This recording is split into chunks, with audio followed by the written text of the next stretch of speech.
Bonsoir à toutes et tous, salut Ducati, salut Julot, salut Selp, salut Petit Tofu, salut Alain, salut à toutes celles et ceux que je ne peux pas saluer mais qui sont déjà avec nous dans le chat. Bienvenue dans le talk de France Info, 18h, 20h, 2 heures de stream les mercredis et jeudis soirs pour décrypter l'actu, avec au programme un espace de savoir, de débat, de bienveillance aussi pour aller fouiller dans les interstices de l'actu, pour mettre en perspective les questions qu'elle nous pose, pour ajouter de la raison à la passion, avec au programme de la politique, de l'économie, de la diplomatie, de l'Europe, des voyages, de la médecine, de la recherche, de la tech, du web, des rêves et des idées. Ce stream, on le fait ensemble, chers amis, avec vous dans le chat. Cet espace, il est à vous. Si c'est pas moi qui vous réponds, ce sera Jérém Alamodé qui a dû arriver. Et si vous avez envie de poser des questions aux invités, posez-les dans le chat et moi je les passe en direct ou en presque direct. Il n'y a qu'une seule règle, on a le droit de râler, mais on râle en souriant et on reste courtois et bienveillant. Un mot pour vous dire que demain, exceptionnellement, et on va vous le redire dans le chat pour que vous n'oubliez pas, demain on teste l'horaire 17h, 19h, parce qu'on sait que le jeudi, il y a pas mal d'autres streams, que vous pouvez pas être partout, c'est un test. Si vous êtes au rendez-vous, on continuera, et si vous n'y êtes pas, on reviendra aux anciens horaires. On essaie donc demain, 17h, 19h, retenez bien, mais Jérém va le remettre dans le chat. Pour ce soir, au programme de ces 2 heures, de 18h à 19h, on parle du budget proposé par Michel Barnier, nécessaire, juge les uns, désastreux pour l'offre de services publics et pour les perspectives de croissance, s'alarment les autres. Peut-être qu'il y a un petit peu de tout cela, on va décortiquer tout ça dans un petit instant.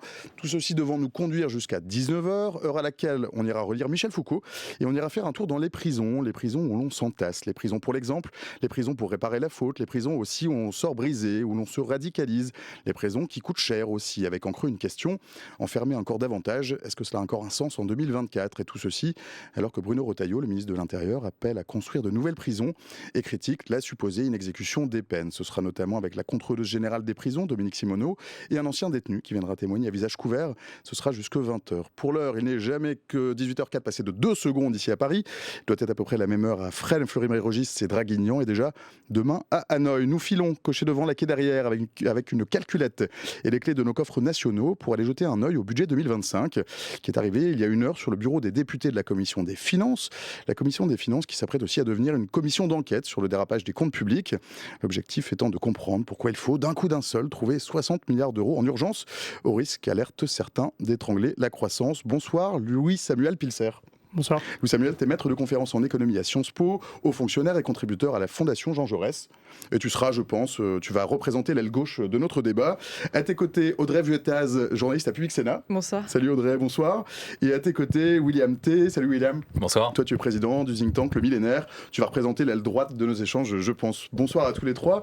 Le budget 2025 risque de diviser par 2 la croissance, alerte l'OFCE. En l'état, selon l'Observatoire français des conjonctures économiques, le projet de loi de finances va peser beaucoup plus lourdement sur l'économie que ce que prévoit le gouvernement. Est-ce que c'est exagéré ? Non, ce n'est pas exagéré. Je pense que la baisse des dépenses publiques, la hausse des recettes que prévoit le projet de loi de finances, le projet de loi de financement de la sécurité sociale, va avoir un impact colossal sur la croissance. On parle de 60 milliards d'euros, à la fois d'économies, donc de moindres dépenses, de baisse des dépenses publiques et de recettes additionnelles. Il faut être très clair, quand on dépense moins pour financer les petites retraites, on a par exemple un gel des pensions de l'indexation des pensions pour les retraités. Quand on finance moins pour les services publics, ça a un impact très direct sur la croissance économique. Donc je pense que c'est illusoire de penser qu'on peut avoir un taux de croissance conforme aux prévisions qui sont réalisées à politique publique constante avec ce budget. Donc la prévision de l'OFCE qui est d'une division par 2 du taux de croissance, je pense que disons que le chiffre se discute, mais ce qui est clair, c'est que 60 milliards de coupes, ça a un impact très direct sur la croissance qu'on va connaître l'année prochaine. Audrey. Ce qui est intéressant de voir aussi, c'est que ces fameux 60 milliards, c'est fait pour permettre de réduire notre déficit l'année prochaine. Et quand on regarde l'analyse de l'OFCE, il va y avoir cette croissance divisée par 2, mais en plus, on ne devrait pas, d'après ce qui est annoncé, atteindre cette réduction du déficit. Et puis, cette étude, elle intervient un peu au mauvais moment pour Michel Barnier, parce que c'est déjà assez compliqué, en fait, de vendre finalement ce budget qui est très compliqué, qui n'est pas le sien. Et ça, peut-être qu'on pourra en parler tout à l'heure, qui n'est pas son budget. Donc, assez difficile de le vendre dans son propre camp, dans les oppositions. Et là, en plus, on a cette étude qui arrive et qui dit que clairement, elle n'atteindra pas les objectifs et qu'en plus, la croissance pourrait être divisée par 2. William ? Alors, il y a plusieurs points. Est-ce que la baisse des dépenses publiques et est-ce que la hausse des impôts provoque un effet négatif sur la croissance? On le sait parce qu'on l'a déjà pratiqué en Europe dans les années 2010. Ça s'appelait la crise des dettes souveraines. Et en fait, les différents pays, sous l'impulsion de la Commission européenne, de l'Allemagne et de la Banque centrale européenne, ont mené en place ce type de politique. Donc on sait à peu près qu'en fonction du nombre de baisse de dépenses publiques, en fonction de la hausse des impôts, vous avez une baisse de la croissance. Exemple, entre 2012 et 2017, François Hollande était président de la République, il a augmenté les impôts entre 30 et 50 milliards d'euros, et on a eu une baisse de la croissance de 0,8 points, toujours selon l'OFCE. Donc Michel Barnier proposant 20 à 30 milliards d'euros d'impôts supplémentaires, il est probable que ça arrive. Pour autant, il y a plusieurs points sur lesquels on devrait s'interroger. La première, c'est que la baisse des dépenses n'est pas véritablement une baisse de dépenses, parce qu'en fait, c'est une hausse supposée auquel on réduit la hausse supposée. Parce qu'en fait, ce qu'il faut comprendre, et pour expliquer à la plupart des gens, c'est qu'en fait, c'est pas 30 milliards d'euros auxquels Michel Barnier arrive dans chaque ministère en disant toi, tu vas me baisser 3 milliards, toi, tu vas me baisser 3 milliards. C'est qu'en fait, les dépenses augmentent structurellement d'un certain nombre de montants, de l'inflation, la hausse des dépenses, etc., et qu'il arrête cette hausse de dépenses supposée pour la réduire. Malgré tout, les dépenses vont augmenter de 2,5% selon vos confrères de l'opinion. L'autre point aussi annoncé, c'est est-ce que la hausse des impôts, qui va être très ciblée si par cas le budget passe tel que le veut Michel Barnier, aura un impact sur la croissance? Est-ce que par exemple, si vous imposez Bernard Arnault d'1 million d'euros de plus supplémentaire, est-ce qu'il va réduire sa consommation d'1 million d'euros de plus ou pas? Dans la mesure où les hausses des impôts sont beaucoup plus ciblées que celles de François Hollande en 2012 qui avait fait ce qu'on appelle un matraquage fiscal, surtout à destination des classes moyennes, je pense que l'impact sur la consommation sera différent. Notamment, il y a quand même un point sur lequel se base l'étude de l'OFCE, c'est que l'OFCE considère que l'augmentation de la croissance était basée à 1,6 et qu'on va passer à 0,8. Et ils estiment que les mesures de Barnier vont coûter du coup 0,8 point de croissance. Je pense qu'il apparaît illusoire au vu de la croissance européenne que l'OFCE tape sur 1,6 de croissance potentielle au regard quand même une croissance qui est atone dans l'ensemble de la région, du fait que l'Allemagne soit en difficulté notamment en termes de moteur économique. Donc je pense que malgré tout, dire que Barnier coûte et divise la croissance par 2 est quand même un peu exagéré. Louis Samuel, tu souscris? Je suis paradoxalement en accord assez... Pour l'instant, c'est très bien. assez complet avec ce qu'a dit William. La Fondation Jean Jaurès est plutôt à gauche et le millénaire est plutôt côté républicain, pour expliquer aux gens qui nous suivent. Et Audrey est à Public Sénat. Neutre. Pour revenir sur les hausses de recettes, c'est vrai que la plupart des hausses d'impôts qui ont été proposées dans le budget, sur lesquelles je pense par ailleurs, tout en gardant, vous savez d'où je parle, mais je pense qu'on va plutôt dans le bon sens. Lucie Castet et les partis de gauche ont proposé la semaine dernière d'aller plus loin sur la mise à contribution des plus fortunés et des grandes entreprises. Ces hausses d'impôts, effectivement, quand on taxe 1 million d'euros de plus à Bernard Arnault, je ne pense pas que ça ait un impact sur la croissance. Ensuite, sur les dépenses, en revanche, je pense que le fait de retarder l'indexation des retraites ou de réduire les dépenses publiques par rapport à la tendance structurelle qui était la leur, je pense que ça a un impact quand même assez direct sur la croissance qu'on peut attendre. Il y a peut-être une précision à apporter quand on parle des impôts, les personnes qui seront concernées. Donc on parle pour une personne seule, d'une personne qui va gagner 250 000 euros par an et qui serait seule et qui n'a pas d'enfant, et un couple ou un ménage sans enfant qui gagnerait 500 000 euros par an, sachant qu'en plus, il y a une condition qui s'ajoute à ça, il faut être assujetti à l'impôt à moins de 20%. En gros, il faut avoir un taux à moins de 20% pour être concerné. Donc finalement, quand on regarde, ça concernerait à peu près 32 000 ou 34 000 foyers fiscaux en France. Donc c'est vraiment une très petite partie de la population. Ah oui, pour poursuivre, après tout dépendra des amendements qui vont être adoptés, parce que cette fois-ci, Michel Barnier n'a pas de majorité absolue, donc on ne peut pas dire ça va être ce budget-là qui va être adopté. Mais si par cas c'est ce budget-là qui est adopté, il faut dire que 99,99% des foyers fiscaux ne seront pas touchés par les augmentations d'impôts. Et donc, comme une grande partie de la croissance française repose sur la consommation, notamment sur l'activité économique, mais surtout sur la consommation, il est fort probable que les hausses d'impôts n'aient pas d'impact direct. Là, on peut avoir un effet éventuellement délétère, c'est que les dépenses publiques ont ce qu'on appelle en fait en théorie keynésienne la question du coefficient multiplicateur. C'est-à-dire que 1 euro dépensé par l'argent public revient à un certain montant. Avec les effets de mondialisation, l'ouverture des frontières, notamment avec l'Europe, ce taux multiplicateur s'est réduit avec le temps.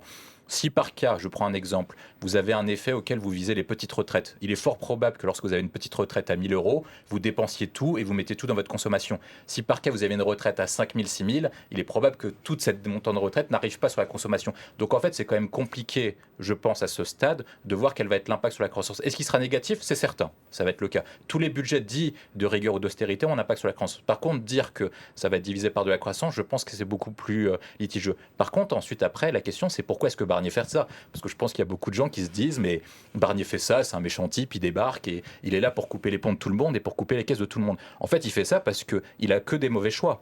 Soit il fait un budget de rigueur, soit il laisse filer la dette, il laisse filer le déficit, et on arrive à un scénario qu'on appelle le scénario grec. C'est le scénario qui fait peur à l'ensemble de nos partenaires européens. Pourquoi est-ce qu'on arrive à ce stade ? Lorsque la Grèce était arrivée, notamment, à provoquer la crise des dettes souveraines, en fait, Papandréou, Premier ministre socialiste, arrive et dit... Voilà, moi je suis à la tête d'un État qui en fait a un déficit caché. Pour vous rappeler, c'est à peu près ce qui arrive actuellement en France avec ce qu'on appelle le dérapage budgétaire occasionné par le trio Attal, Le Maire et Emmanuel Macron. Et donc on a un déficit caché d'une certaine ampleur. Aujourd'hui en France on estime qu'il est entre 60 et 100 milliards d'euros. Et donc les marchés financiers s'affolent. Et la dette est obligée d'emprunter pour beaucoup plus cher sur les marchés, ce qui renforce la charge de la dette. Pour donner un exemple, lorsque la Grèce pouvait encore emprunter sur les marchés financiers, ils empruntaient à 20% de dette. Pour calculer très simple, ils avaient plus de 100% de dette. Donc si par cas vous avez 20% de charge de la dette, vous payez 20% de votre PIB en taux d'intérêt. Mais si vous payez 20% de votre taux d'intérêt sur votre PIB, ça veut dire que vous n'avez plus de sécurité sociale, vous n'avez plus d'éducation, vous n'avez plus de ça, etc. Vous n'avez plus de dépenses militaires, etc. Or, un État ne peut pas se permettre d'avoir ça dans la mesure où maintenant nous n'avons plus la maîtrise de notre politique monétaire. Avant, quand vous étiez dans les années 30, les années 40, c'était à peu près simple. Lorsque vous arrivez à 20 ou 30% de charge de la dette, en fait, vous imprimez des billets pour compenser cette chose. Mais à partir du moment où vous avez transféré votre politique monétaire à la zone euro, c'est plus la France, c'est plus la Banque de France qui imprime des billets, c'est la BCE. Or, maintenant, nous sommes solidaires maintenant avec nos partenaires européens. Il faut expliquer aussi que la Grèce, qui à l'époque pesait 2% du PIB européen, a fragilisé l'ensemble de la zone. On a eu 10 ans de croissance atone. Donc imaginez la France, qui est le deuxième pays européen, qui ferait éventuellement faillite, je pense que ça provoquerait le démantèlement de la zone euro. Ce qu'il faut aussi dire, c'est qu'on n'en est pas encore là. Il n'y a pas de risque aujourd'hui sur la capacité de la France à s'endetter sur les marchés financiers. Donc, je pense que la question du désendettement de la France, elle se pose de deux manières. La première question, c'est quelle trajectoire de désendettement. La deuxième, c'est comment la réaliser. Donc, pour rebondir sur ce qu'a dit Audrey tout à l'heure,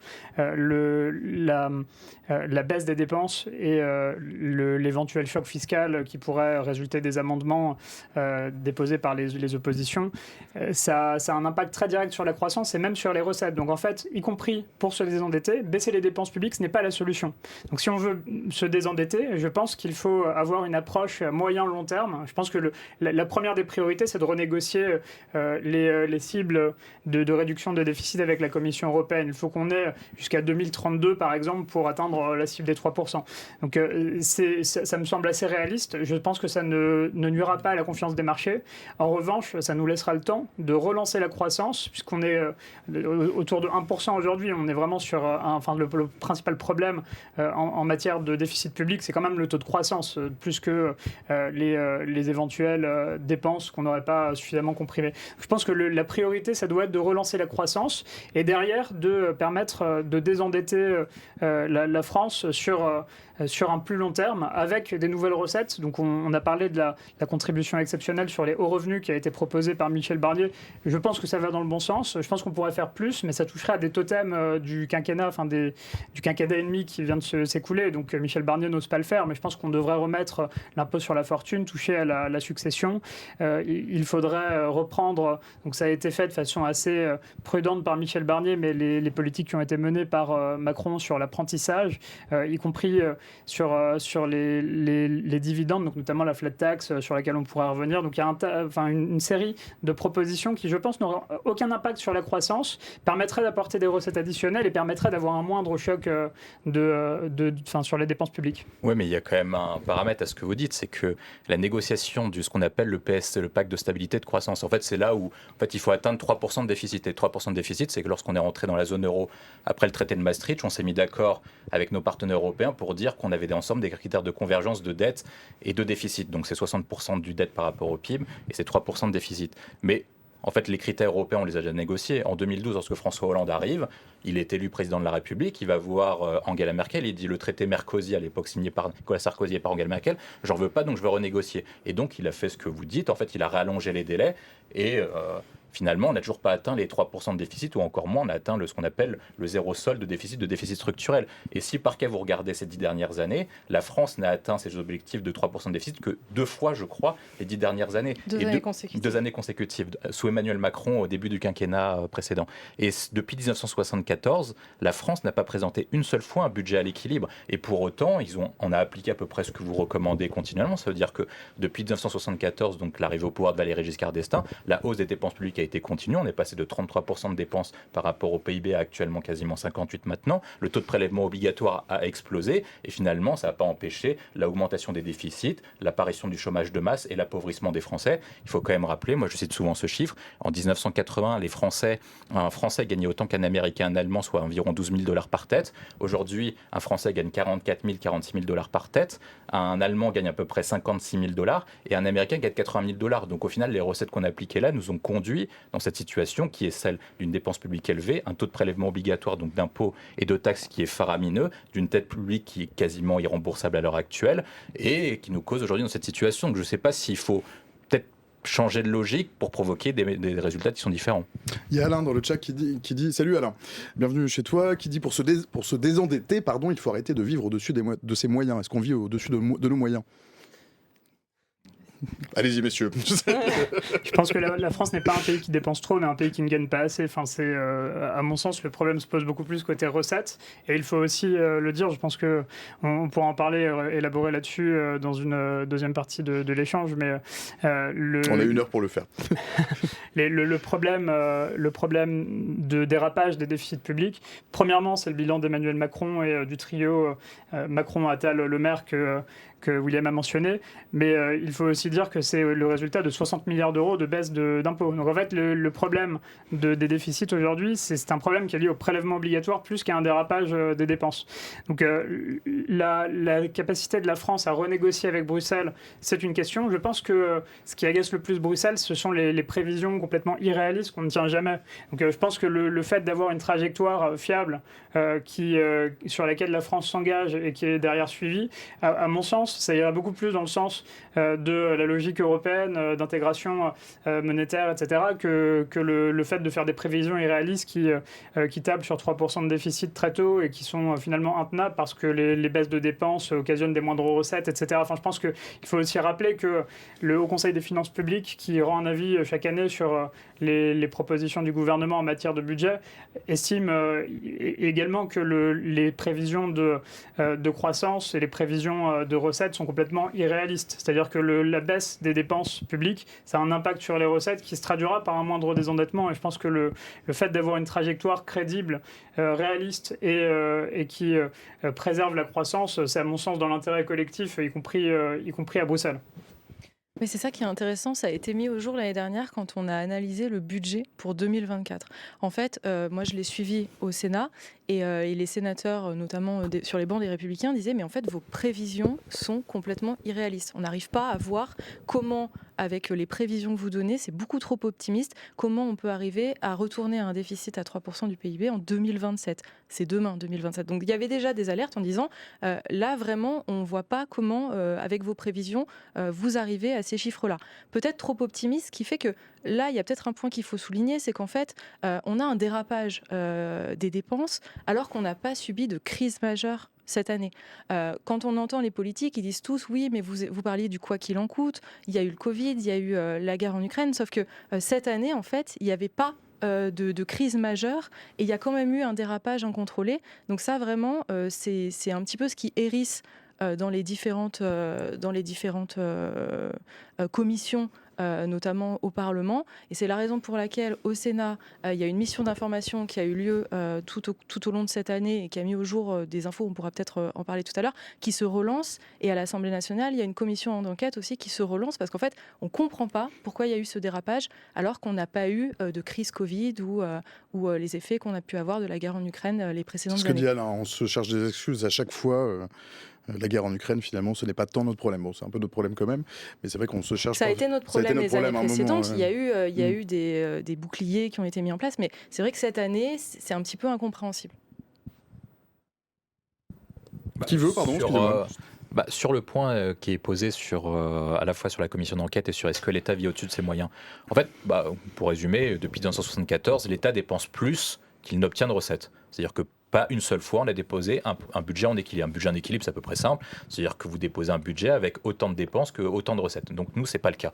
Normalement, si par cas, je pense que beaucoup de personnes qui nous écoutent se disent c'est pas possible, une famille normale qui dépenserait plus que ce qu'elle gagne serait rapidement en situation de faillite. Nous avons été protégés par plusieurs choses. La première, c'est par la zone euro. C'est-à-dire que la zone euro nous permet d'emprunter plus que ce qu'on a actuellement parce qu'on est couvert par nos partenaires européens. La deuxième chose, c'est que lorsque vous avez demandé à une agence de notation de nous noter, en fait, il se base aussi sur la capacité de la France, notamment à recouvrer un impôt, et notamment sur l'épargne des Français. Il suppose qu'en cas de crise très forte, le gouvernement est en situation, avec un taux de recouvrement de 99,5 selon l'agence Fitch, de pouvoir recouvrer très fortement l'impôt. Ça veut dire que si par cas il y a une crise, on va aller dans la poche de chacun des Français en disant voilà, on va vous piquer tout votre argent pour établir la situation budgétaire. Et c'est ça qui nous permet de tenir. Donc c'est l'épargne des Français et la situation monétaire de la zone euro et la capacité de la France à pouvoir recouvrer très fortement son impôt dû à son histoire politique et sociale. Donc une fois que vous enlevez ça, si par cas vous avez plus de situation de solidarité budgétaire au niveau de la zone euro, comme ce qui s'était passé en 2010 avec des Allemands qui n'ont pas joué le jeu à l'époque d'Angela Merkel, très rapidement vous pouvez arriver à une crise financière. Or moi je pense que par rapport à ce qui a été dit précédemment, ça peut arriver très rapidement. Il faut quand même rappeler, moi je me rappelle très bien de la Grèce, ils sont passés en moins d'un an de 2% de taux d'intérêt à 20% de taux d'intérêt. Qu'est-ce qui s'est passé? Une situation qui a dérapé parce qu'en fait on a découvert des comptes qui étaient truqués. Je ne sais pas si les comptes ont été truqués, mais en tout cas, pour la part des investisseurs étrangers, lorsque vous dites tiens, on devait partir sur 5,2 points de déficit, vous tombez à 6,2, vous pouvez vous poser des questions sur la sincérité des comptes et sur la capacité de la France à présenter des comptes qui sont sincères. Le deuxième paramètre, c'est la capacité, comme ça a été dit, à présenter une perspective de croissance et de prévision qui soit fiable lorsque vous allez voir des marchés, donc des partenaires, en disant on a besoin de vous emprunter de l'argent, parce qu'il faut quand même rappeler que la France a besoin de 300 milliards chaque année, voire un peu plus pour rembourser ce qu'on appelle le montant de la dette. Et on va aller sur les marchés, on va dire chers Français ou chers étrangers, prêtez-nous de votre argent. Mais pour prêter de l'argent, il faut être crédible dans la situation de remboursement. Or, la France qui n'a pas été en capacité de pouvoir se présenter une situation d'équilibre budgétaire depuis 1974, qui arrive sur une situation où le consentement de l'impôt a été le plus faible quasiment de l'histoire de la Ve République. Et un gouvernement qui n'est pas en capacité, en tout cas des services du ministère de l'économie et des finances, donc Bercy, qui se pas en situation de présenter un budget qui soit fiable, avec des prévisions qui soient correctes pendant 3 années consécutives sur les dépenses et sur les recettes, peuvent interroger de la part des marchés. Donc si par cas vous avez une situation où il y a quelqu'un comme Warren Buffett ou je ne sais qui dit la France n'est pas fiable, ça peut arriver très rapidement de 4% de taux d'intérêt à 8% de taux d'intérêt. Et si on arrive à ça, très concrètement, qu'est-ce que ça veut dire? Actuellement, on est à 50 milliards d'euros de charge de la dette. On va passer entre 70 et 100 milliards d'euros. Cette augmentation de 50 milliards d'euros de charge de la dette, qu'est-ce que ça veut dire? On supprime de moitié l'éducation nationale. Dès le jour au lendemain, vous perdez la moitié de vos professeurs, la moitié des services de rectorat. Louis Samuel, je ne suis pas sûr que tu sois exactement d'accord avec ce que vient de dire William. Non, je pense que Mais c'est normal. La perspective d'une crise financière, elle existe. Ensuite, la France n'est pas dans la situation dans laquelle était la Grèce. Enfin, objectivement, la capacité de la France à rembourser sa dette, elle ne fait question pour personne. Ensuite, la charge de la dette est un sujet. Et avec la hausse des taux d'intérêt qui ne dépend pas de la France, mais qui dépend de la Banque Centrale Européenne, il faut rappeler que les spreads, c'est-à-dire l'écart de taux entre la France, l'Allemagne, restent relativement modérés. On n'a pas des taux de 10% aujourd'hui. On a des taux qui sont relativement modestes et qui permettent de continuer à financer nos dépenses dans des conditions financières qui ne sont pas les mêmes que celles de l'Allemagne ou de pays qui ont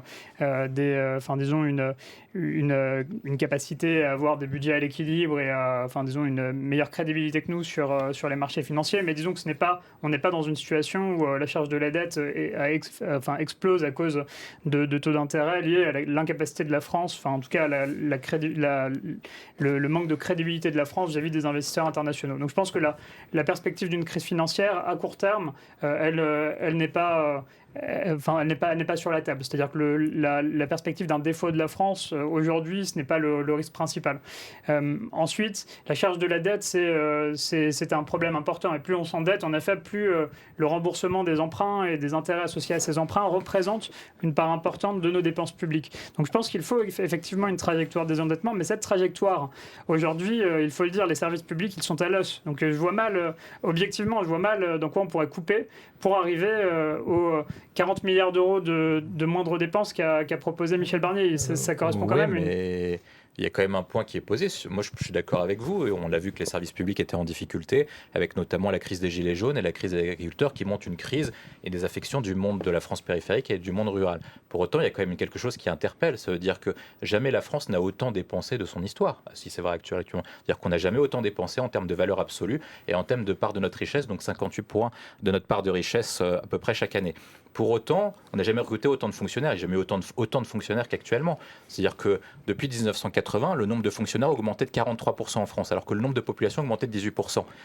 Se pose une question qui est légitime. Pourquoi est-ce que les Français payent autant d'impôts et sont autant taxés, qu'on n'a jamais eu autant de fonctionnaires et qu'il manque des fonctionnaires dans les hôpitaux, qu'il manque des fonctionnaires dans l'éducation nationale, qu'on dit qu'il n'y a pas assez de policiers, qu'il n'y a pas assez d'infirmières. Je prends plusieurs exemples. On dépense exactement le même montant par habitant pour notre éducation nationale. Pourquoi est-ce que les professeurs allemands sont mieux payés que les nôtres? Pourquoi est-ce qu'ils sont meilleurs dans les classements PISA? De la même manière, sur les services de santé, pourquoi est-ce qu'on dépense exactement le même montant par habitant? Un Français dépense autant pour sa santé qu'un Allemand dépense autant pour sa santé, mais que les médecins allemands sont mieux payés. Le personnel soignant allemand est mieux payé. Et pendant la crise sanitaire, ils avaient plus de lits, notamment de réanimation de Covid que nous. Donc se pose quand même une question sur l'efficience de notre gestion. Et est-ce que, il n'y a pas notre argent qui est gaspillé quelque part? Je pense que beaucoup de Français se disent pourquoi est-ce qu'on paye autant d'impôts, et en tout cas de plus en plus chaque année, et pour autant on n'a pas un retour sur les services publics qui disparaissent et qui sont de moins bonne qualité. Peut-être une précision très rapidement sur ce fameux budget qui commence déjà à hérisser. On voit que les oppositions et même des gens au sein de la coalition commencent à crier, en tout cas à tirer le signal d'alarme. C'est bien un truc qui fait l'unanimité, c'est que tout le monde est contre. Voilà, tout le monde est contre, mais on n'est pas encore au bout de nos surprises parce qu'en fait, ce budget, c'est ce que je disais tout à l'heure, c'est pas Michel Barnier qui l'a fait. Un budget, ça se décide dès le 1er janvier de l'année. Donc en fait, là, il a récupéré le budget de la précédente mandature. Il a eu 15 jours pour rajouter quelques petites choses, mais il n'y a pas grand-chose qui a été fait par rapport à ce qui était déjà prévu finalement. Donc, ce n'est pas vraiment son budget. Ce que le gouvernement peut faire maintenant, c'est en fait, au moment où finalement le budget va être examiné, il peut amender ce texte, donc apporter des coupes nouvelles, notamment une taxe sur les billets d'avion, ou trancher encore un petit peu plus dans la matière. Donc, ce budget qui inquiète déjà, où on se dit ça va diviser la croissance par deux, en fait, on n'est pas au bout de nos surprises parce qu'il peut y avoir encore des choses supplémentaires par amendement au moment de l'examen du texte. Oui, Samuel. Peut-être pour revenir sur la qualité de nos services publics en rapport avec le coût qu'ils représentent pour le citoyen. Je suis assez d'accord avec vous sur le fait que... Ce que dit Bandini dans le chat. Salut Bandini qui dit « Je résume, on paye toujours des impôts pour un service public qui se désagrège toujours. Qu'est-ce qu'on fait de notre fric, en gros ?» Non, c'est vrai, la qualité du service public s'est effondrée. Alors que effectivement, le coût, disons que les dépenses publiques semblent... continuer à augmenter. Ce qu'il faut voir aussi, c'est le périmètre de ce que représentent les dépenses publiques en France. Parce que quand on regarde, je pense qu'il ne faut pas regarder le niveau des dépenses publiques ou du coût des services publics pour l'État. Ce qu'il faut regarder, c'est le coût du service public pour le citoyen. Quand vous allez dans d'autres pays, par exemple aux États-Unis, vos dépenses de santé sont colossales. Donc en fait, vous comparez à l'Allemagne qui effectivement a potentiellement un système de santé mieux organisé que le nôtre. Si vous regardez le modèle américain, c'est une catastrophe. Ça coûte extrêmement cher aux citoyens. Seulement, ce ne sont pas des dépenses publiques parce que c'est payé de votre poche.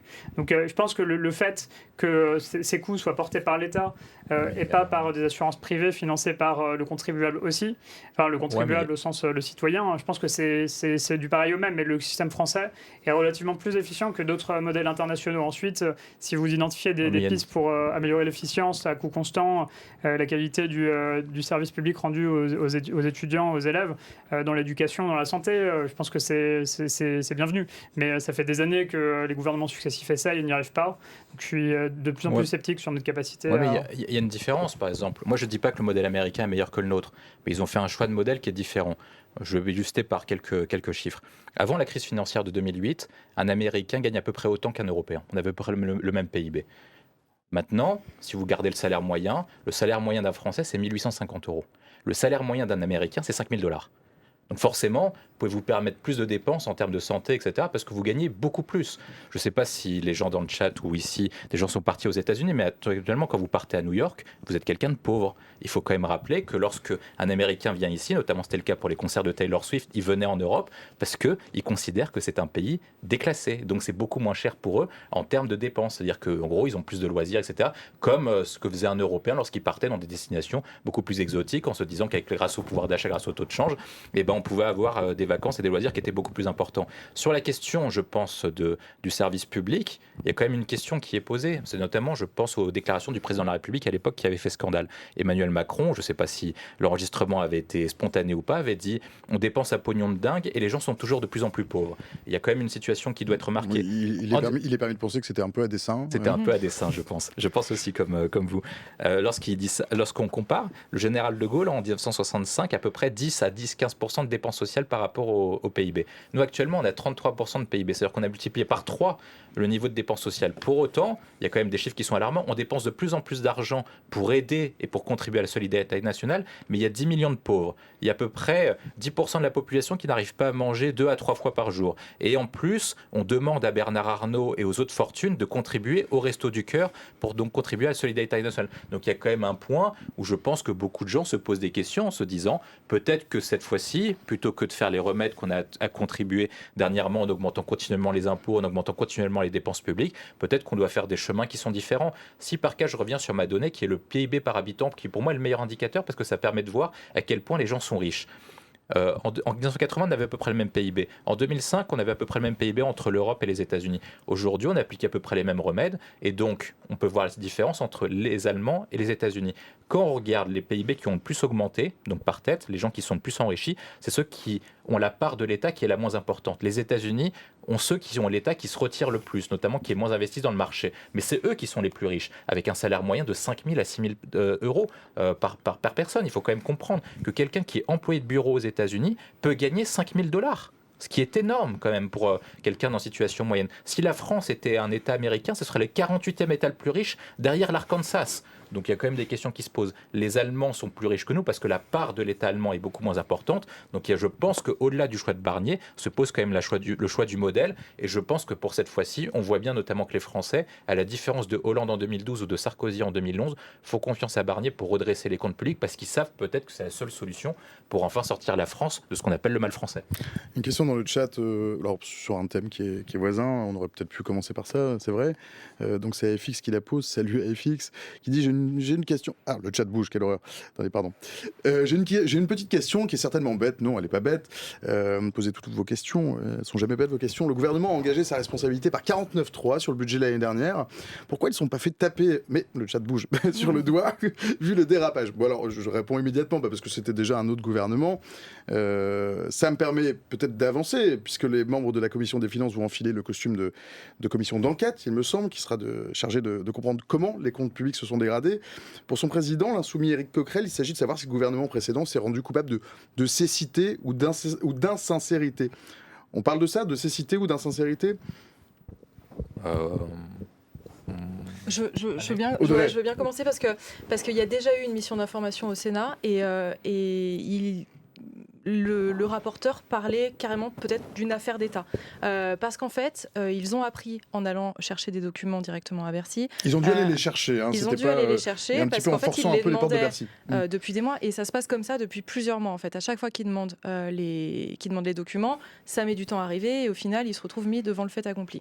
Donc, je ne sais pas si vous vous souvenez, mais on avait une prévision de déficit en début d'année qui était autour de 4,5. Et puis finalement, on se rend compte, on est à peu près fin janvier, j'espère que je ne me trompe pas dans les dates, mais on est plutôt autour de 5,2. Et là, le gouvernement dit, finalement, on va geler 10 milliards d'euros de crédit. Là, ça commence à tirer le signal d'alerte au niveau des parlementaires en disant, non mais attendez, vous venez de nous faire des prévisions et en fait, on vient de voter le budget, littéralement il y a un mois, et maintenant, c'est plus du tout la même chose en termes de déficit. Donc clairement, quand on était en train de voter le budget, vous ne nous avez pas donné les bonnes prévisions.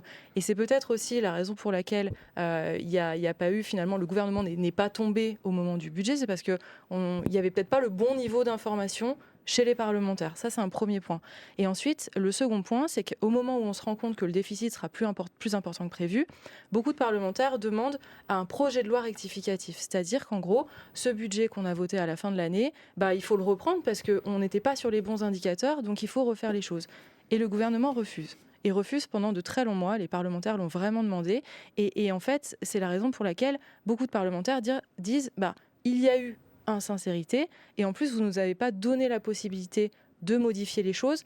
Manifestement, mais ça c'est plutôt des choses qui se disent un petit peu en off, donc est-ce que c'est vrai, est-ce que c'est pas vrai, ça aurait été compliqué de faire ce projet de loi rectificatif parce qu'on allait avoir les élections européennes, que ça allait mettre peut-être les Français dans l'incertitude, ça c'est ce qui se dit plutôt en coulisses, est-ce que c'est vrai ou pas, mais voilà, en l'occurrence, il n'y a pas eu ce projet de loi rectificatif, et on a filé, les mois ont filé sur des prévisions qui étaient fausses, avec un budget qui était finalement caduc dès la fin de l'année dernière.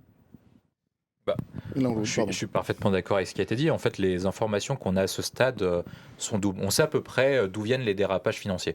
Les dérapages financiers, ça a été chiffré par la Cour des comptes, viennent en fait, on a à peu près les montants. C'est-à-dire que 2023, on est sur 16 milliards. 2024, c'est pas terminé, mais on a une estimation entre 18 et 24. Et sur l'année 2025, en prévision, le dérapage serait supérieur à 1 point de PIB, donc un peu plus de 30 milliards. Donc on a un package global entre 70 et 100 milliards, c'est là d'où vient le chiffre de 100 milliards d'euros.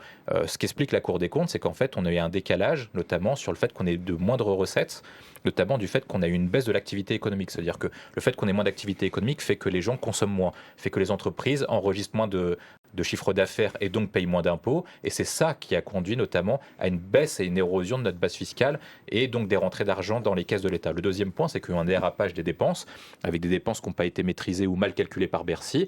Et donc la première interrogation qui se pose, c'est comment ça se fait que Bercy, qui a quand même un nombre d'agents assez conséquent et quand même important, n'a pas été foutu de faire des calculs qui soient corrects en termes de prévision de croissance, en termes de rentrée des dépenses et de retrait de recettes. Parce que d'habitude, ça n'arrive quasiment jamais. On a à peu près au 0,1 ou 0,2 points près les bons chiffres de Bercy. Hors période de crise. Surtout hors période de crise, normalement, parce que si on est de période de crise, c'est quand même difficile de calculer l'activité économique et notamment l'érosion de l'activité économique. Le deuxième point, ensuite, est beaucoup plus politique, c'est que les services de Bercy, comme ça a été dit précédemment, en fait, ont alerté le ministre de l'économie et des finances, donc Bruno Le Maire de l'époque, en lui disant qu'on allait avoir un dérapage, notamment avec une baisse des dépenses, une baisse des recettes, et qu'il fallait forcément faire un budget rectificatif pour rectifier le tir, pour augmenter le niveau de recettes ou sinon baisser le niveau de dépenses.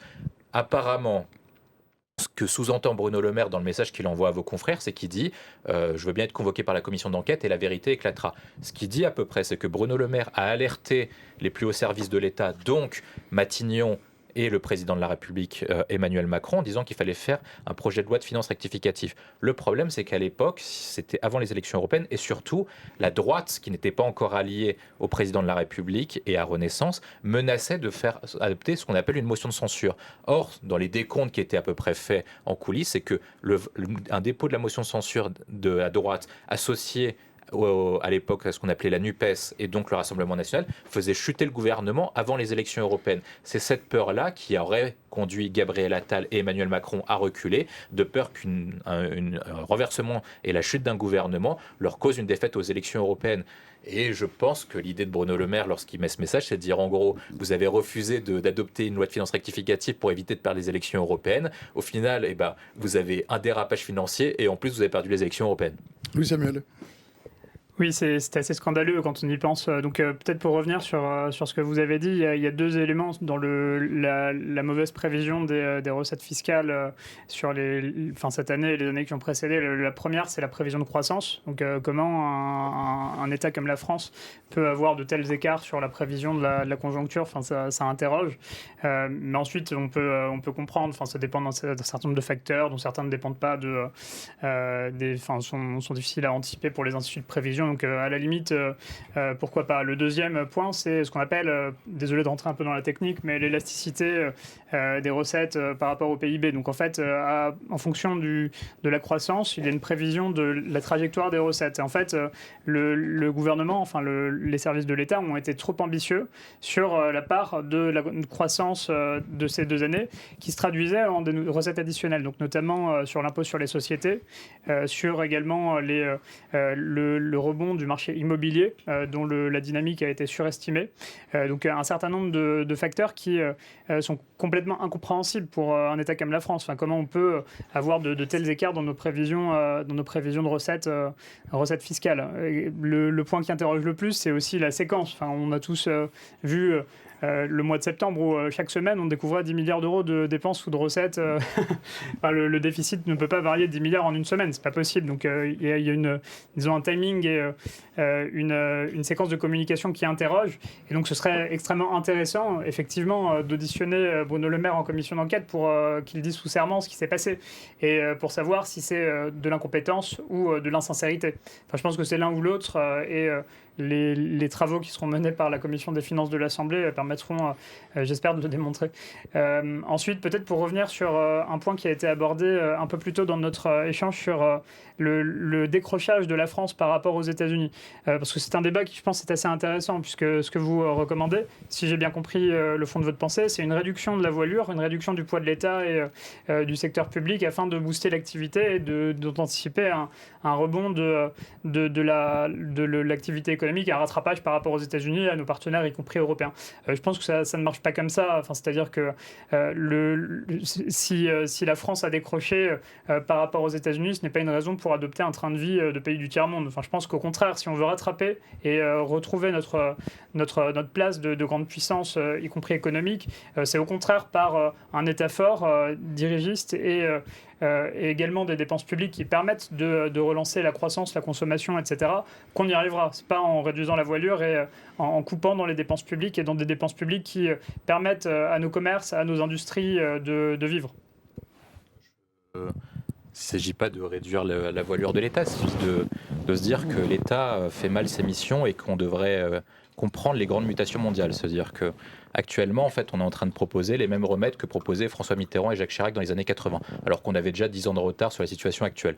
Entre-temps, c'est passé quand même les deux chocs pétroliers, c'est passé la crise financière de 2008, on a un transfert notamment de l'appareil productif des pays industrialisés vers les pays émergents et qu'on a eu ce qu'on appelle le phénomène de mondialisation qui change complètement la donne. Qu'est-ce que c'est que le phénomène de mondialisation? Et avec la libération des capitaux, notamment dans le marché européen. C'est-à-dire que maintenant, les marchés ne sont pas protégés, la France n'est pas protégée. C'est-à-dire que lorsque une entreprise veut venir commercer en France et que c'est un État membre de l'Union européenne, il a le droit de le faire en raison de la liberté de circulation des capitaux qui sont garantis par la Cour de justice de l'Union européenne. Ça veut dire que si l'Allemagne veut venir sur le marché français, il vient sur le marché français. Or, on voit bien qu'actuellement, avec les problèmes de pouvoir d'achat, les Français vont privilégier le produit qui sera de meilleure qualité et surtout qui sera le moins cher.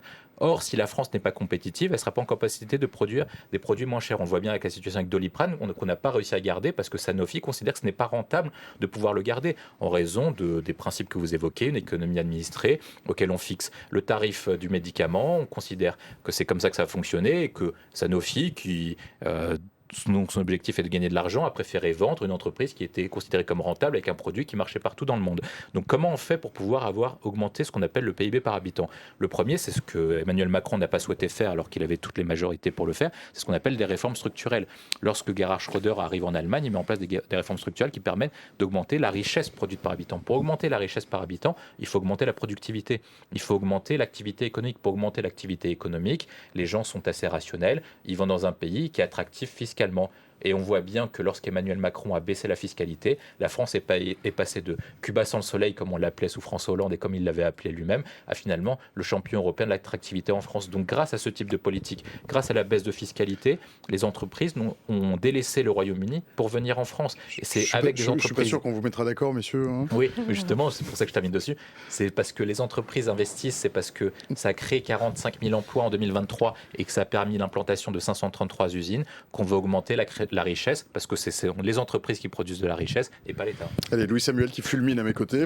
Non, un point de contexte avant de revenir au sujet budgétaire, mais je pense que Après, on revient à la commission parce qu'il y a plein de questions dans le chat. Oui, mais excuses pour ce dérapage. Non, allez-y. Je pense que la baisse de fiscalité d'Emmanuel Macron, elle n'a pas permis de réindustrialiser et de reconstruire une économie compétitive. Enfin, objectivement, si on regarde le juge de paix qui est le déficit commercial, on n'a jamais réalisé des déficits commerciaux aussi importants qu'aujourd'hui. Enfin, Emmanuel Macron a fait exploser les déficits commerciaux et je ne pense pas que les investissements étrangers...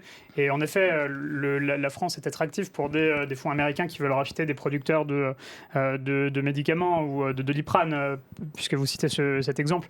Mais je ne pense pas que ce soit un levier de création de valeur. Ce n'est pas parce qu'on a des centaines de fonds américains et d'industriels américains qui rachètent nos entreprises qu'on réindustrialise et qu'on reconstruit une économie efficace, compétitive et susceptible d'exporter. Je pense au contraire que c'est parce qu'on a une vision de l'appareil industriel qu'on souhaite construire et qu'on crée les conditions qui permettent à cet appareil industriel d'émerger, également avec des dépenses publiques pour former, pour accompagner des créations d'usines, des grands projets industriels, etc. Je pense que c'est par ce biais-là qu'on arrive à recréer de la valeur ajoutée sur le territoire français.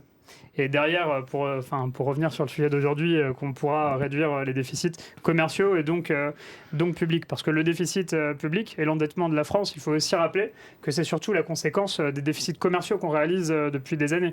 Depuis 2004, on n'a pas connu d'année d'excédent. Donc en fait, c'est un pays qui importe plus qu'il n'exporte, c'est naturel qu'il s'endette. Ensuite, cet endettement, il est réparti entre l'État. Aujourd'hui, le déficit public est un énorme sujet, mais si l'État se désendettait réduisait son déficit sans réduire le déficit commercial, au final, ce seraient les particuliers qui s'endetteraient. Donc je pense que le premier problème, c'est le déficit commercial.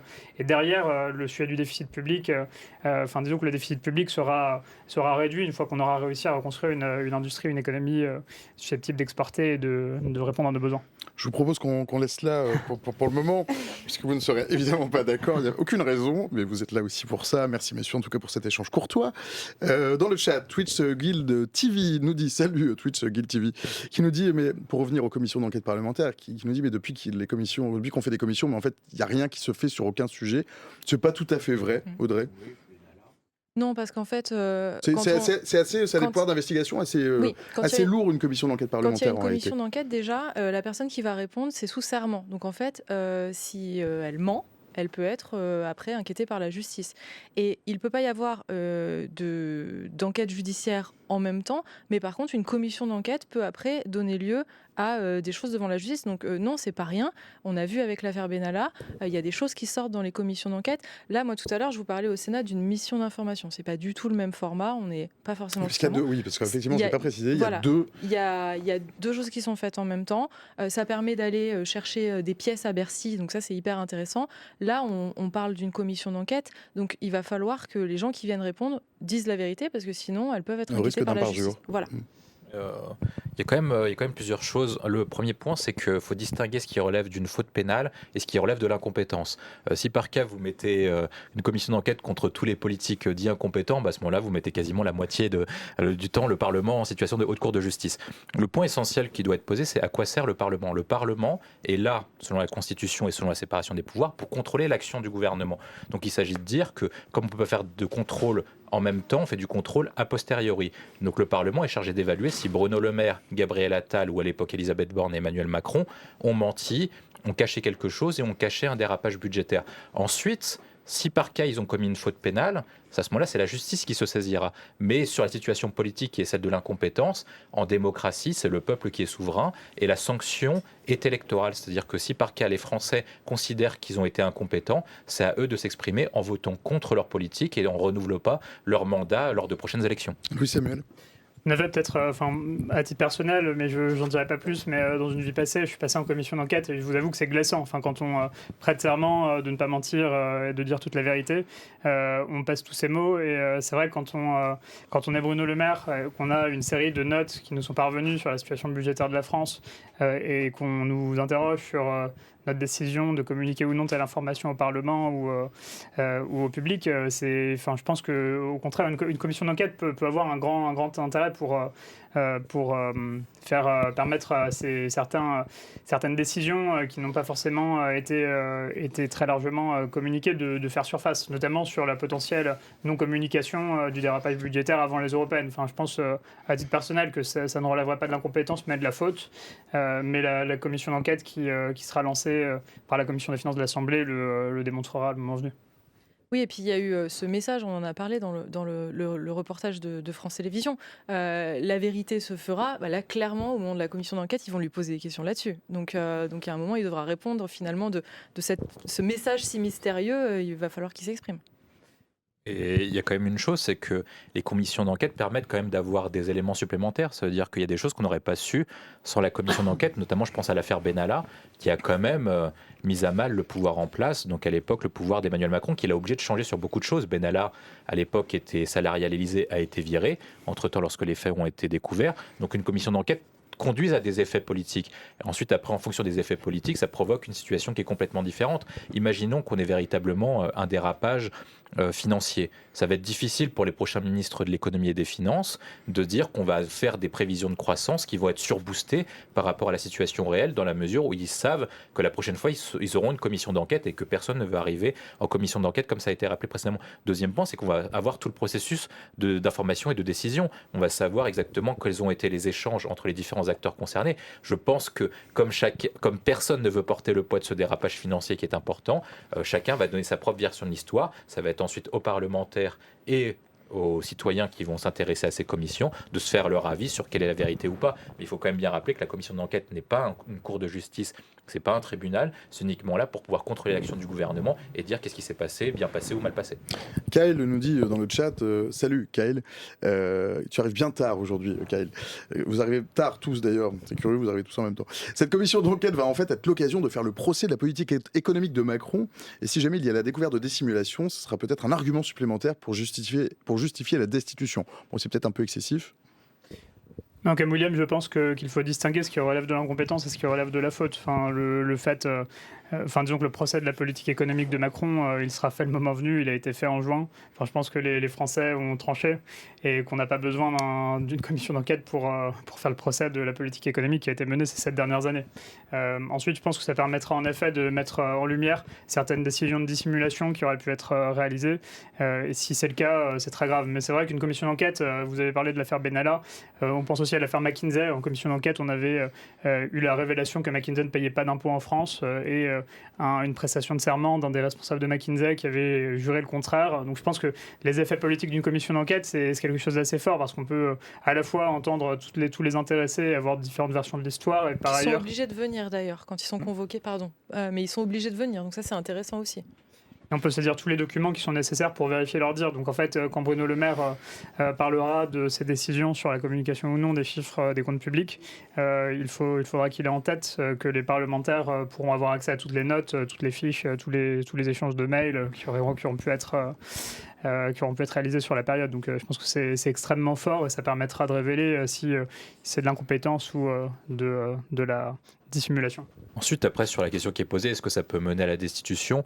Le problème, c'est la composition de l'Assemblée et du Sénat qui n'encourage pas la destitution au motif de l'article 58 de la Constitution. Le point essentiel, c'est est-ce que le résultat de la commission d'enquête et les informations que nous aurons donneront un motif, notamment à la France insoumise, de renouveler une nouvelle procédure de destitution. C'est-à-dire que si par cas on apprend que le président de la République a refusé de faire un budget rectificatif et que c'est lui qui s'y est opposé pour des raisons politiques et non pas des raisons économiques, ça veut dire qu'en fait il a sacrifié l'argent du contribuable à ses fins personnelles. Et je pense que la France insoumise peut s'en servir, notamment sous l'impulsion d'Éric Coquerel et de Jean-Luc Mélenchon, pour dire, voilà, Emmanuel Macron n'agit pas pour l'intérêt des Français, c'est un nouveau motif de procédure de destitution. Ensuite, après qu'elle passe ou pas, je pense qu'elle passera pas en raison de l'importance des Républicains au Sénat, mais ça c'est une autre histoire. Mais en tout cas, ça pourra alimenter une procédure de destitution. L'autre point aussi, c'est notamment la question de la motion de censure. C'est-à-dire que si par cas on apprend que le gouvernement précédent a été insincère, il faut quand même rappeler que le ministre de l'économie et des finances fait partie de la même majorité que celui de la majorité sortante. Donc Antoine Armand a succédé à Bruno Le Maire qui est lui-même de Renaissance et Laurent Saint-Martin est également de Renaissance. Si par cas on apprend qu'il y a eu des dérapages financiers, est-ce que ça ne donnera pas un motif suffisant à Marine Le Pen d'appuyer sur le bouton de la motion de censure en rejoignant le nouveau Front Populaire? Parce qu'il faut quand même rappeler que si par cas Marine Le Pen vote la motion de censure du Front Populaire, le gouvernement tombe. Donc c'est un ensemble de points, un ensemble d'éléments qui font dire que malgré tout, la commission d'enquête peut avoir un impact politique très clair en faisant soit provoquer une nouvelle motion de destitution contre le président de la République, soit éventuellement faire tomber le gouvernement de Michel Barnier, même si quand même il faut séparer. Michel Barnier a dit très clairement qu'il avait hérité d'une situation qui n'était pas celle qu'il souhaitait. Audrey ? Non, pas forcément. Enfin, je pense que là, sur la commission d'enquête, on a bien développé pour vraiment préciser qu'il ne se passe pas rien. À chaque fois, il y a des choses qui bougent. Alors, peut-être que ça ne donne pas l'impression que c'est vraiment exceptionnel, mais il y a quand même des bougées à chaque fois. Donc, il y a des choses à attendre de cette commission d'enquête. Qu'est-ce qui va se passer avec ce budget là ? Il va être voté en l'état ? Moi, je pense que oui, parce que pour des raisons tactiques et politiques, en fait, il faut le dire. Ça veut dire qu'aujourd'hui, personne ne veut énoncer le rôle de Michel Barnier. C'est-à-dire que tout le monde va le critiquer, tout le monde va dire qu'il est mauvais, que son budget est nul, et que c'est peut-être le pire Premier ministre de l'histoire. Mais la vérité, c'est que si par cas vous demandez à Mélenchon d'occuper cette place, vous demandez à Marine Le Pen d'occuper cette place, vous demandez à Gabriel Attal d'occuper cette place, personne ne va s'en occuper. D'ailleurs, ça fait partie des présupposés motifs de dissolution du président de la République, auquel, en fait, on lui présuppose qu'avant de dissoudre, il ne voulait pas avoir notamment à gérer ce budget. Et je pense que Gabriel Attal, finalement, est bien content de ne pas être Premier ministre parce que c'est le budget le plus difficile à adopter. On parle de 60 milliards d'euros d'économie, ça vous rend quand même impopulaire. Il faut quand même expliquer aux gens pourquoi est-ce que vous allez pas indexer les pensions de retraite actuellement, pourquoi vous allez couper tel ou tel service public. Je pense qu'il ne le fait pas de le gaieté le cœur. Il sait qu'en fait, si par cas il ne fait pas ça, il risque quelque chose de plus gros comme on l'a abordé. Et donc, dans les circonstances actuelles, je pense que le budget sera adopté vraisemblablement vers 49.3 avec un non-vote de la motion de censure de Marine Le Pen. Pourquoi ? Parce que, un, elle ne veut pas faire tomber le gouvernement Barnier, et deux, elle a besoin de temps pour se refaire, notamment pour réparer son parti en vue des prochaines élections législatives, et surtout qu'elle est quand même en procès actuellement pour les affaires supposées d'emploi fictif. J'allais dire aussi 49.3 parce que déjà, historiquement... C'est ce que dit Bandini, hein. Il dit ça va se passer par 49.3 ce budget. Parce que déjà, historiquement, quand on est dans l'opposition, on ne vote pas le budget. En général, c'est plutôt les forces qui soutiennent la coalition ou le parti au pouvoir qui votent le budget. Donc, il n'y aura pas forcément de vote du budget par les oppositions. Ça devrait passer par 49.3. Et après, quand il y a 49.3, il y a cette fameuse possibilité d'une motion de censure, possibilité de faire tomber le gouvernement, puisque la responsabilité du gouvernement est engagée. Et en effet, c'est assez compliqué politiquement. On a eu une grosse période un peu d'attente, d'instabilité, je dirais. C'est assez compliqué 3 mois plus tard de dire allez, on remet tout au centre de la table. Et puis, qui pour occuper le poste ? Donc, en effet, ça me paraît compliqué finalement qu'il y ait une motion de censure adoptée directement à la fin de l'année. Oui, Samuel ? Un vote de budget, je pense qu'il faut rappeler que c'est un contrat de coalition, que ce soit ou non par 49.3. Enfin, si le Rassemblement national, et je ne suis pas omniscient, donc peut-être que le Rassemblement national a des discussions avancées avec Michel Barnier et envisage de s'abstenir sur la motion de censure, enfin sur le vote de la confiance, enfin disons la mise en cause de la responsabilité du gouvernement dans le cadre du 49.3. Je pense qu'il faut rappeler que si le Rassemblement national ne vote, vote le budget ou s'abstient lors du 49.3, c'est un acte de soutien à la politique du gouvernement en place. Donc c'est quand même assez fort. À titre personnel, je suis sceptique sur l'intérêt que peut avoir le Rassemblement national à soutenir un budget tel qu'il est présenté. Peut-être qu'ils arriveront à un contrat de coalition beaucoup plus clair, qui permettra au Rassemblement national de justifier une abstention sur le budget. À mon sens, si c'est le cas, ça actera quand même l'union entre la droite et l'extrême droite, entre les macronistes et le Rassemblement national. Donc je pense que ce n'est pas souhaitable que ce budget soit voté pour le camp républicain.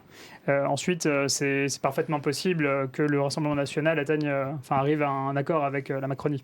18h58, passé de 30 secondes tout pile, chers amis, c'est l'heure du mot de la fin. William, le mot de la fin, pardon, c'est un peu abrupt, l'heure a filé d'un seul coup. Michel Barnier a une situation difficile, je pense que personne n'aimerait être à sa place, il faut quand même se poser les questions, effectivement peut-être que les gens ne veulent pas voter de budget, mais quelles seront les conséquences d'un no-vote de budget ? Ça arrivait que 2 fois en France, en 1962 et en 1974, et on avait à l'époque des lois spéciales pour pouvoir organiser les impôts et les recettes. Et je ne sais pas si les gens veulent ce qu'on appelle un shutdown à l'américaine et une crise de confiance avec un chaos politique, un chaos financier, c'est-à-dire que si un budget n'est pas voté ou voir si Michel Barnier est renversé, on n'aurait ni gouvernement ni budget. Ça veut dire comment on fait pour payer les fonctionnaires, les retraites, etc. On arrive dans l'inconnu et je ne sais pas si les Français actuellement ont besoin d'inconnu dans une période d'instabilité. Audrey, le mot de la fin. Moi, je pense que l'examen du budget va être intéressant à regarder. Alors, il y en a beaucoup qui disent oui, mais de toute façon, à la fin, ça passera par 49.3. Mais ce sera quand même intéressant de voir les positions de chacun parce que au sein même maintenant la minorité présidentielle, mais au sein même du camp macroniste, Ensemble pour la République, on le voit, il y a des personnalités qui commencent à émerger. On a parlé de Gérald Darmanin qui, lui, est contre toute hausse d'impôts. Ça, c'est intéressant à regarder parce qu'en fait, c'est une position qu'il commence à adopter en vue de 2027. Est-ce qu'il va garder cette position pendant tout l'examen du budget ou est-ce que finalement, il va finir par se ranger et voter le budget ? Voilà, il y a des petites choses à regarder au moment de l'examen du budget qui seront très intéressantes. Oui, Samuel, le mot de la fin. Très rapidement, mais ce budget, je pense qu'il est, j'estime qu'il est injuste et inefficace. Injuste parce qu'il fait peser l'effort sur les plus démunis via la réduction des dépenses publiques, et inefficace parce qu'il va affecter la croissance et derrière potentiellement les recettes. Donc je pense que, y compris dans l'objectif de désendettement, ce n'est pas un bon budget. Maintenant, il est nécessaire de le corriger. Avec la Fondation Jean Jaurès, pour la Fondation Jean Jaurès, nous avons publié une note qui présente des pistes de recettes additionnelles pour permettre le redressement du déficit public sans affecter la croissance. Et il faut premièrement renforcer la mise à contribution des plus aisés et des grandes entreprises, et ensuite je pense qu'il faut un vrai plan pour redresser l'économie et faire repartir la croissance économique en France, ce qui est la première priorité à mon sens pour redresser les déficits. Merci Louis Samuel, 19h, passé de 43 secondes, chers amis. Je vous chasse du plateau, je vous remets entre les mains plutôt bienveillantes de Jeanne, qui saura certainement vous guider dans la maison de la radio pour retrouver peut-être la lumière du jour. Il est 19h, passé de 55 secondes, j'accueille mon nouveau plateau. On va changer de thème. Jeanne va guider mes invités dans la maison de la radio pour retrouver la lumière du jour, s'il en reste encore un peu, puisqu'il semble que le soleil se couche ce soir à 18h58. Prenez place, je vous en prie. Pour ceux qui ont la chance de la voir se coucher, ceux qui vivent libres et sans entrave, celles et ceux qui ne vivent pas dans la rigueur et l'exiguë d'une cellule, celles et ceux qui ne sont pas en prison. C'est d'eux que nous allons parler là pendant une heure ce soir, des prisonnières, des prisonniers, des magistrats, des policiers. On va parler des prisons, de l'utilité de la peine, du coût de la peine, de ce que ça dit de nous. On va parler de prisons surchargées, des futures prisons que le ministre de l'Intérieur, Bruno Retailleau, appelle à construire pour pouvoir enfermer davantage, notamment les courtes peines. Avec en creux une question, est-ce que enfermer encore toujours plus, cela a encore vraiment un sens en 2024 ? Bonsoir Yannick. Bonsoir. Votre micro. Alors, il faut bien parler bien devant. Vous avez chacun un micro, vous avez de l'eau. Servez-vous. Il faut bien remettre la bouteille. Là, on va enregistrer. Absolument, aussi. Moi, je ne peux pas boire dans les verres des autres. Ah bah non, c'est dégoûtant. Allez-y. Bonsoir à tous les trois, pardon pour cet accueil un peu abrupt. Yannick, vous êtes un ancien détenu. Vous avez choisi de venir témoigner à visage couvert, donc on ne va pas révéler votre identité. Vous êtes là pour témoigner de ce qu'est l'emprisonnement, du quotidien d'un prisonnier et certainement de comment on ressort de la prison. Bonsoir à vous et merci d'être avec nous ce soir. À vos côtés, Prune Misoff. Bonsoir. Bonsoir. Alors le micro, faut lui parler bien devant. Ils sont très directionnels. Ne pas le prendre par la connectique, ça fait des scrunchs à l'antenne. Alors vous êtes chargé de plaidoyer à l'Observatoire international des prisons, qu'on connaît aussi sous le sigle l'OIP. Et à vos côtés, Dominique Simoneau. Bonsoir Dominique. Bonsoir. Vous êtes contrôleur général des lieux de privation de liberté. Voilà. Bonsoir à tous les trois. Yannick, pendant une heure, on va parler de politique pénale, d'utilité supposée de la peine, on va parler de prison. Vous l'avez connu, vous, la prison, et je pense qu'il est peut-être utile de commencer par vous. C'est derrière vous maintenant, mais ça fait partie de votre vie. Comment c'est l'arrivée en détention et qu'est-ce qui vous a surpris ? Ma première peine de prison, donc je l'ai connue à l'âge de 16 ans. J'avais eu un parcours au préalable de foyer, donc j'avais été baladé de foyer en foyer. Avant d'arriver en prison, alors forcément j'en avais une image un peu ce qu'on voit à la télé dans les prisons américaines, donc il y avait quand même une appréhension. Mais une fois sur place, en fait, je me suis rendu compte que en fait, je retrouvais énormément de camarades de foyer, donc qui étaient placés à l'aide sociale à l'enfance comme moi. J'ai eu juste l'impression en fait que je retrouvais un nouveau foyer avec des restrictions un petit peu différentes. En plus, CJD, on était quand même seul en cellule, donc il n'y avait pas de matelas par terre comme dans les maisons d'arrêt que j'ai connues par la suite. Mais en fait, ça enlevait toutes les peurs que je pouvais en avoir. Donc ça a eu un effet inverse. J'avais plus peur de la prison. Après ça, je suis retourné en prison donc pour différentes peines de plus en plus longues. Donc j'ai connu énormément la maison d'arrêt où on était vraiment les uns sur les autres en cellule avec des matelas par terre. Et la réflexion que je me fais aujourd'hui quand je repense à tout ça, c'est que on sort de nos quartiers où on connaît la misère, où on connaît déjà la violence, on connaît la solitude, on connaît la place qu'on n'a pas dans la société. Et en fait, arriver en prison, c'est exactement ce qu'on retrouve.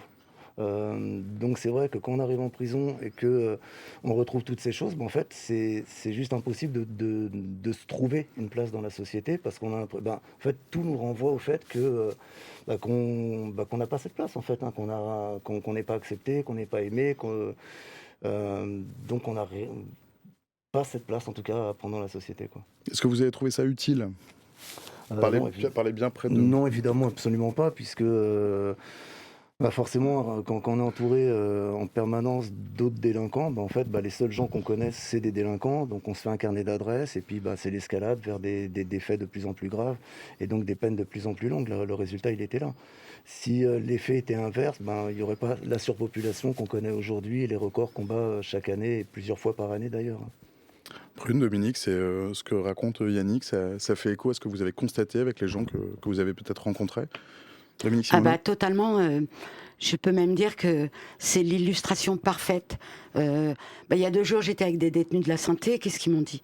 Ils m'ont dit, Madame, dans nos quartiers, on est entouré par la délinquance. On a peur dès qu'on sait parler. Je crois pas que ce soit, en tout cas mes enfants, d'autres enfants, c'est pas ce qu'ils vivent. Et ce que tu racontes, Yannick, c'est exactement nous ce qu'on voit à chacune de nos visites. Des gens, en plus, 41% des détenus sont passés par l'aide sociale à l'enfance. Vous avez vu le procès qui se tient en ce moment contre sur des pauvres enfants qui ont été placés dans des familles épouvantables. J'ai lu qu'on leur urinait dessus, on les frappait, violait. C'est quand même un comble de retirer des enfants à des familles pour les protéger, a priori. Supposément pour les protéger. Supposément pour les protéger. Ces endroits ne sont pas contrôlés, ni les familles d'accueil, ni les foyers, et il s'y retrouve la violence. Et quand il vient nous dire, Yannick, quand je suis arrivée au centre des jeunes détenus de Fleury, j'ai retrouvé un foyer un peu différent, mais comme un foyer, avec autant de violence, autant de pression. C'est quand même une honte, et on en arrive à des prisons. La prison aujourd'hui, les maisons d'arrêt surpeuplées, c'est un temps mort qui vous apprend la violence, et avec les restrictions à tout, à l'accès aux soins, l'accès à l'enseignement, l'accès aux activités, que je vous dise. Et passer 22 heures sur 24 en cellule à 3, en plus des cellules bourrées de vermine. On y reviendra. On va en parler pendant 1 heure. Avant de vous passer la parole, Prune, un petit instant avec vous, Dominique Simoneau. Vous êtes contrôleur général des lieux de privation de liberté. C'est quoi ? Ça sert à quoi ? Et est-ce que vous avez un petit pouvoir ou pas, finalement ? Parce que ça fait longtemps que vous dénoncez ces conditions. Même quand j'étais journaliste, je les dénonçais. Parce que vous étiez journaliste dans une autre vie.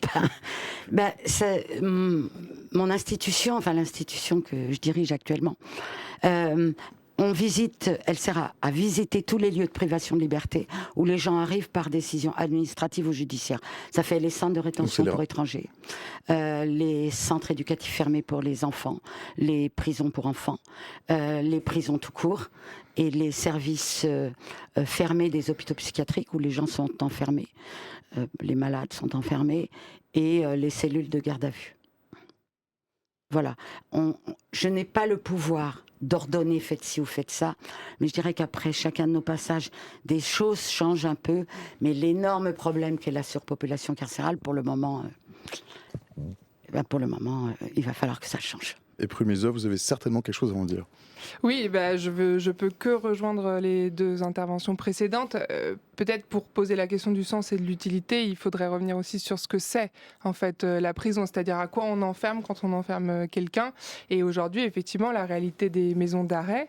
Donc les maisons d'arrêt, c'est quand même je vous ai sous la main. Peut-être qu'on va faire un peu de lexique, parce que Yannick évoquait des maisons d'arrêt. Il y a plusieurs sortes de lieux de privation de liberté. C'est un type d'établissement pénitentiaire qui accueille les personnes qui sont en détention provisoire, c'est-à-dire qui sont présumées innocentes, qui attendent leur jugement, qui représente quand même 1 personne sur 4 en détention en France. Donc c'est une proportion importante. Et qui peuvent y rester longtemps. Et qui peuvent y rester relativement longtemps, oui. Alors, pas 10 ans a priori, mais relativement longtemps quand même. Ça peut se compter en mois, années. Oui. Voilà. Donc les personnes qui sont en détention provisoire et les personnes qui sont condamnées à des peines de 2 ans ou moins. Quand ils sont condamnés à des plus longues peines, a priori, ce sont d'autres types d'établissements. Et en fait, les maisons d'arrêt, c'est l'établissement dans lequel il n'y a pas de limite de nombre de personnes. Enfin, officiellement, bien sûr, il y a une limite, il y a un nombre de détenus prévus, mais c'est là où se concentre toute la surpopulation carcérale. Donc, on ne cesse pas d'enfermer dans les maisons d'arrêt, et c'est ce qui fait qu'aujourd'hui, on a des maisons d'arrêt qui sont à 200%, voire plus, et on a une moyenne globale de plus de 150% d'occupation dans les maisons d'arrêt. Et la réalité, c'est ce qu'a commencé à décrire Dominique Simoneau, c'est vous passez 22 heures, voire 23 heures sur 24, dans une cellule qui fait à peu près 9 mètres carrés. Vous êtes dans des conditions vétustes, vous avez une cellule qui est souvent insalubre, vous avez des rats, des cafards, des punaises de lit, et ça va évidemment avec les 22-23 heures sur 24 en cellule, mais ça veut dire des carences énormes en termes d'activité et en termes d'accompagnement. Les personnes, en fait, attendent l'heure de promenade, avec des promenades qui parfois ont autant de problèmes d'insalubrité et de vétusté d'ailleurs. Et de violence. Et de violence. Et alors forcément, la surpopulation carcérale, ça va venir accentuer toute cette tension. On imagine bien que la promiscuité, le manque d'intimité, le fait d'être tout le temps les uns sur les autres, parce que en fait, les gens sont vraiment entassés dans ces cas-là, ça ne peut qu'accentuer les tensions et les violences. Yannick, je vous vois acquiescer à mes côtés. Je voyais dire oui de la tête à ce que ces dames étaient en train de décrire. Vous avez connu, vous, la surpopulation carcérale Bien sûr. et tout ce qu'on vient de décrire? Oui, tout à fait. Donc, évidemment, ça me renvoie à tout ce que j'ai pu vivre. Quand on arrive dans une cellule, déjà, on ne choisit pas les co-détenus avec qui on va être. Donc, avec toutes les différences d'âge, de lit ou de crime, de raison en tout cas d'incarcération, de tempérament, etc. J'en parle même plus, des cafards, des rats, tout ce qu'on peut trouver en prison, des punaises de lit qu'on voit très régulièrement. Des cellules, moi je me rappelle par exemple, on parlait de la santé tout à l'heure, quand la première fois que j'étais à la santé, j'y suis resté 4 ans, on était 4 en cellule, pour aller aux toilettes, vous aviez un petit muret qui était haut d'1 mètre, les besoins vous les faisiez devant tout le monde, quoi. Donc quand vous vivez comme ça pendant 4 ans, vous développez énormément de difficultés après à aller aux toilettes. C'est des choses qui sont quand même dégradantes et très difficiles à vivre et que vous traînez après pendant des années avec vous. Effectivement, la promenade, évidemment, il y a énormément de violence. D'autant plus qu'aujourd'hui, c'est pas que des détenus qui ont commis des délits qu'on trouve en prison. On trouve des gens qui ont des problèmes d'ordre plutôt psychiatrique, qui devraient plutôt être soignés dans un hôpital psychiatrique parce que ils sont en prison, ils sont pas soignés, ils vont sortir dans le même état. Et on voit malheureusement des drames qui se passent malheureusement avec d'autres détenus. On mélange vraiment tout le monde. Les problèmes qu'ont des gens d'addiction, qui ont des problèmes d'addiction, les problèmes psychiatriques, les problèmes de mœurs, les problèmes de grand banditisme. Vraiment, tout le monde est mélangé au jour d'aujourd'hui. Et c'est ce qui fait qu'il y a énormément de récidives, des escalades et des drames, encore une fois, dans les cellules. Dominique Simoneau? La grande question qui est philosophique finalement, qui se pose à nous tous, toute notre société, c'est qu'est-ce qu'on attend de la peine? Moi je comprends très bien, elle doit punir la peine, oui c'est sûr, mais pas que. Elle doit mettre à l'écart, mais pas que. Et la loi prévoit d'ailleurs que la vie en prison doit être la plus proche possible de celle de dehors. Bon, on en est immensément loin, mais si on attend de la peine une vengeance, c'est gagné. Parce que ça, c'est vraiment des conditions vengeresses, cruelles. Mais en fait, qu'est-ce qui est bon pour la société? C'est ce que disait Robert Badinter, que l'homme sorte meilleur de prison. Or, le président de la République a juré sur son cercueil fidélité à la mémoire de Robert Badinter et à ses idées. Et c'est ce que je lui ai dit quand je l'ai vu. Voyez là, pendant 4 ans, le contrôle général que je représente a demandé à exhorter à ce qu'on fasse sortir des gens, qu'il y ait moins de monde en prison, qu'on enferme moins de monde, comme en Allemagne, 20 millions d'habitants de plus que nous, 15 000 détenus de moins. Il y a quand même un problème. Et j'ai visité leur prison, nickel chrome, et 1 par cellule, et 70% des détenus qui travaillent en Allemagne, contre 28% ici. Alors, je reprends, j'ai dit au président de la République, vous voyez... Donc c'était Emmanuel Macron? Emmanuel Macron, depuis 4 ans. Le gouvernement me répond, me rétorque, on ne peut pas faire de décélération carcérale, on ne peut pas réguler, on ne peut pas, parce que ça ferait monter le Front National. J'ai dit, vous voyez le résultat. Vous avez le Front National et vous avez des prisons qui vont exploser. Il y a des drames tous les jours en prison. Or, le but, je le répète, parce que c'est important qu'on le comprenne, oui, ça punit la prison, c'est bien normal, mais ça devrait être autre chose qu'un temps violent, un temps mort, comme ça l'est aujourd'hui. Prune Misoff. Oui, Il y a Alain dans le chat qui nous dit la peine doit servir à méditer ses fautes. Alors certainement, mais c'est tout à fait, bien sûr. Encore mais faut-il à un sortir cadre meilleur. Et pas dans les conditions, vous vous rendez compte là, je pense qu'on est à 80 000 détenus aujourd'hui, et il manque il y a 3800 ou 4000 matelas au sol, ce qui veut dire plus de 3600, ouais. Mais je pense qu'on est à 4000 là.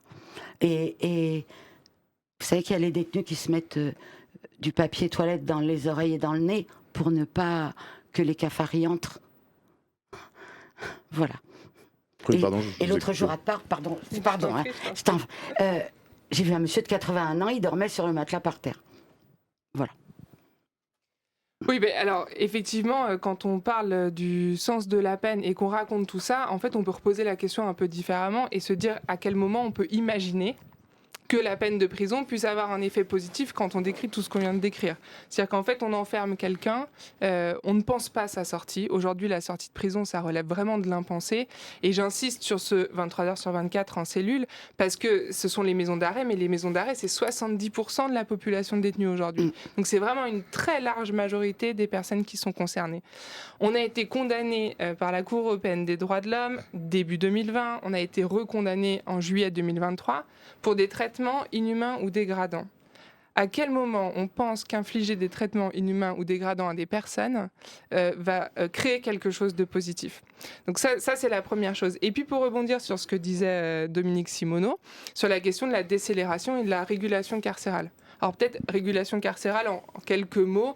L'idée c'est les prisons sont surpeuplées, c'est plus tenable. Et donc... alors, on ne va pas bloquer les entrées en prison, mais par contre, pour faire entrer des personnes, on en fera sortir. Et on fera sortir les personnes qui sont globalement, je ne rentre pas dans les détails techniques, mais le plus proche de la fin de peine, idéalement de manière accompagnée et pas en sortie sèche comme c'est le cas pour la majorité des personnes détenues aujourd'hui. Et donc ça, l'idée, c'est de revenir à un taux de 100%, en fait, de dire on ne peut plus accepter. Il n'y a que en France, en fait, où c'est si banal. Chaque mois, on bat des records. Ah, là, on disait 3600 matelas au sol. On serait à presque 4000 et là, je pense qu'on a atteint les 80 000 détenus. On continue. Et en fait, chaque mois, c'est devenu banal. C'est un peu plus d'inhumanité, mais en fait, on est à un tel point que ça choque presque plus suffisamment. En réalité, ce qui est très intéressant, si on continue à regarder un peu ce qui se passe autour de nous, c'est le Royaume-Uni. Le Royaume-Uni, ils ont mis en place en début d'été, le gouvernement venait d'arriver, ils ont dit on est en crise pénitentiaire, nos prisons sont au bord de l'asphyxie. Ils risquaient de dépasser 100% d'occupation. Et ils ont mis en place une régulation carcérale. Ils ont laissé l'été au service d'insertion et de probation pour se préparer. Et à partir de septembre, ils ont fait une première libération des personnes détenues. Et octobre, il y en a une deuxième, normalement, qui est en cours. Nous, on l'a vécu pendant la crise sanitaire. Il y avait une crise sanitaire. On avait peur que l'épidémie ravage les prisons. Il y a eu de la libération de personnes qui étaient en fin de peine. Tout s'est bien passé. A priori, il y a eu moins 12 500 personnes détenues. A priori, il n'y a pas eu de drame en France à ce moment-là.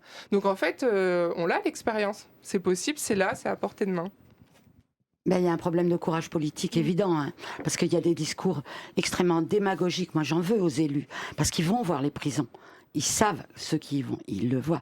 Et par exemple, un parlementaire peut se rendre pour en visiter prison, les prisons. dans la prison de son ressort. C'est comme ça que les journalistes y vont, d'ailleurs, c'est souvent accompagné d'un parlementaire. Ben oui, puisqu'on n'a pas le droit d'y aller, nous, les journalistes. Enfin, très rarement. Je leur en veux de leur discours. Je leur en veux de refuser de voir les choses en face au profit d'un discours qui flatte les gens dans pas ce qu'ils ont de meilleur. Qu'est-ce qui est meilleur pour la société? Qu'est-ce qui est meilleur pour éviter la récidive à la sortie? Oui, ça peut choquer de se dire faut mieux les traiter parce que ça fait plaisir de piétiner les détenus qui empoisonnent la vie de tout le monde. Mais il faut penser plus intelligemment, plus finement et se dire qu'est-ce qui va être meilleur? Éviter la récidive, voilà ce qui est meilleur. Comment ça s'est passé votre sortie de prison, Yannick? La dernière On parlait de sortie sorties sèches. J'ai connu effectivement des sorties sèches, donc non accompagnées, hein, c'est-à-dire on sort. C'est-à-dire on vous ouvre la porte et vous êtes dehors. C'est ça, vous avez votre sac, vous retournez dans votre quartier et vous retrouvez tous les gens que vous connaissez, et vous retrouvez les mauvaises habitudes que vous aviez, puisque forcément il n'y a rien de Vous n'avez prêt. pas autre chose? Ouais. Et même dans les sorties qui n'étaient pas sèches, qui étaient on va dire préparées, enfin moitié préparées, la seule chose qu'on vous propose généralement, c'est des stages qui n'ont pas de débouché. c'est des boulots qui sont très très mal payés, très précaires. En tout cas, rien qui va vraiment vous donner envie de vous accrocher et qui va vous motiver en tout cas à y aller. Moi, j'aurais aimé, dans mes premières peines de prison, qu'on me dise, bah voilà Yannick, moi je crois en toi, tu es capable de plein de choses. Plutôt que de faire ta peine de prison, peut-être on peut aménager quelque chose, t'envoyer dans un truc humanitaire pour que tu voies effectivement que toi aussi tu peux aider les autres. J'aurais aimé en fait qu'on me fasse confiance, qu'on me montre que moi aussi je peux avoir confiance en moi et que je suis capable de plein de choses. Certainement que j'aurais évité énormément de temps de prison en tout cas. Et là, de délit aussi. Et de délit, forcément. Et encore là, quand je suis sorti la dernière fois, bon, il y a eu des années de reconstruction, il y a eu des années de thérapie, je me suis vraiment pris en main et j'ai été accompagné par des détenus de longue peine qui m'ont vraiment orienté, encouragé, et c'est ce qui m'a permis de m'en sortir. J'ai réussi à trouver un travail grâce à un ancien détenu dans lequel je suis en CDI depuis un peu plus de 4 ans maintenant. Qui lui vous a fait confiance parce qu'il savait peut-être un petit peu ce que c'était, probablement. Voilà, puis parce qu'il savait que j'avais vraiment envie de m'en sortir. Et du coup, voilà, aujourd'hui j'y suis arrivé. Comme je dis souvent, autant la réinsertion, ce qu'on appelle la réinsertion, 80% des efforts appartiennent au détenu lui-même, à l'individu lui-même. Mais s'il n'y a pas les 20% à côté, elle est juste irréalisable. Et ces 20%, ça peut être un aumônier, ça peut être un visiteur de prison, ça peut être un CPIP, ça peut être un employeur. Voilà. C'est quoi un CPIP pour ceux qui nous rejoignent? C'est un éducateur. Un éducateur, oui. Voilà, on va dire ça comme ça. Conseiller d'insertion, de probation et des... Conseiller pénitentiaire. D'insertion et de probation, c'est bien ça. Et malheureusement, même eux, je veux dire, quand ils ont 100, 120 dossiers, forcément, ils ne peuvent pas les suivre comme il le faudrait. Voilà. Alors c'est vrai que j'entends souvent parler de cette surpopulation que j'ai bien connue, et je me fais toujours la même réflexion, c'est que je me dis qu'aujourd'hui en prison, moi dans ce que j'ai vu, il y a beaucoup de gens qui ont des problèmes psychiatriques, comme je l'ai dit tout à l'heure, qui ne sont pas soignés, qui vont sortir dans le même état qu'ils sont entrés, voire pire, puisqu'ils ne sont pas soignés. Alors que si on crée à la place des places en psychiatrie, on pourrait vraiment les traiter, les accompagner et les soigner. Ça libérait quelques places de prison.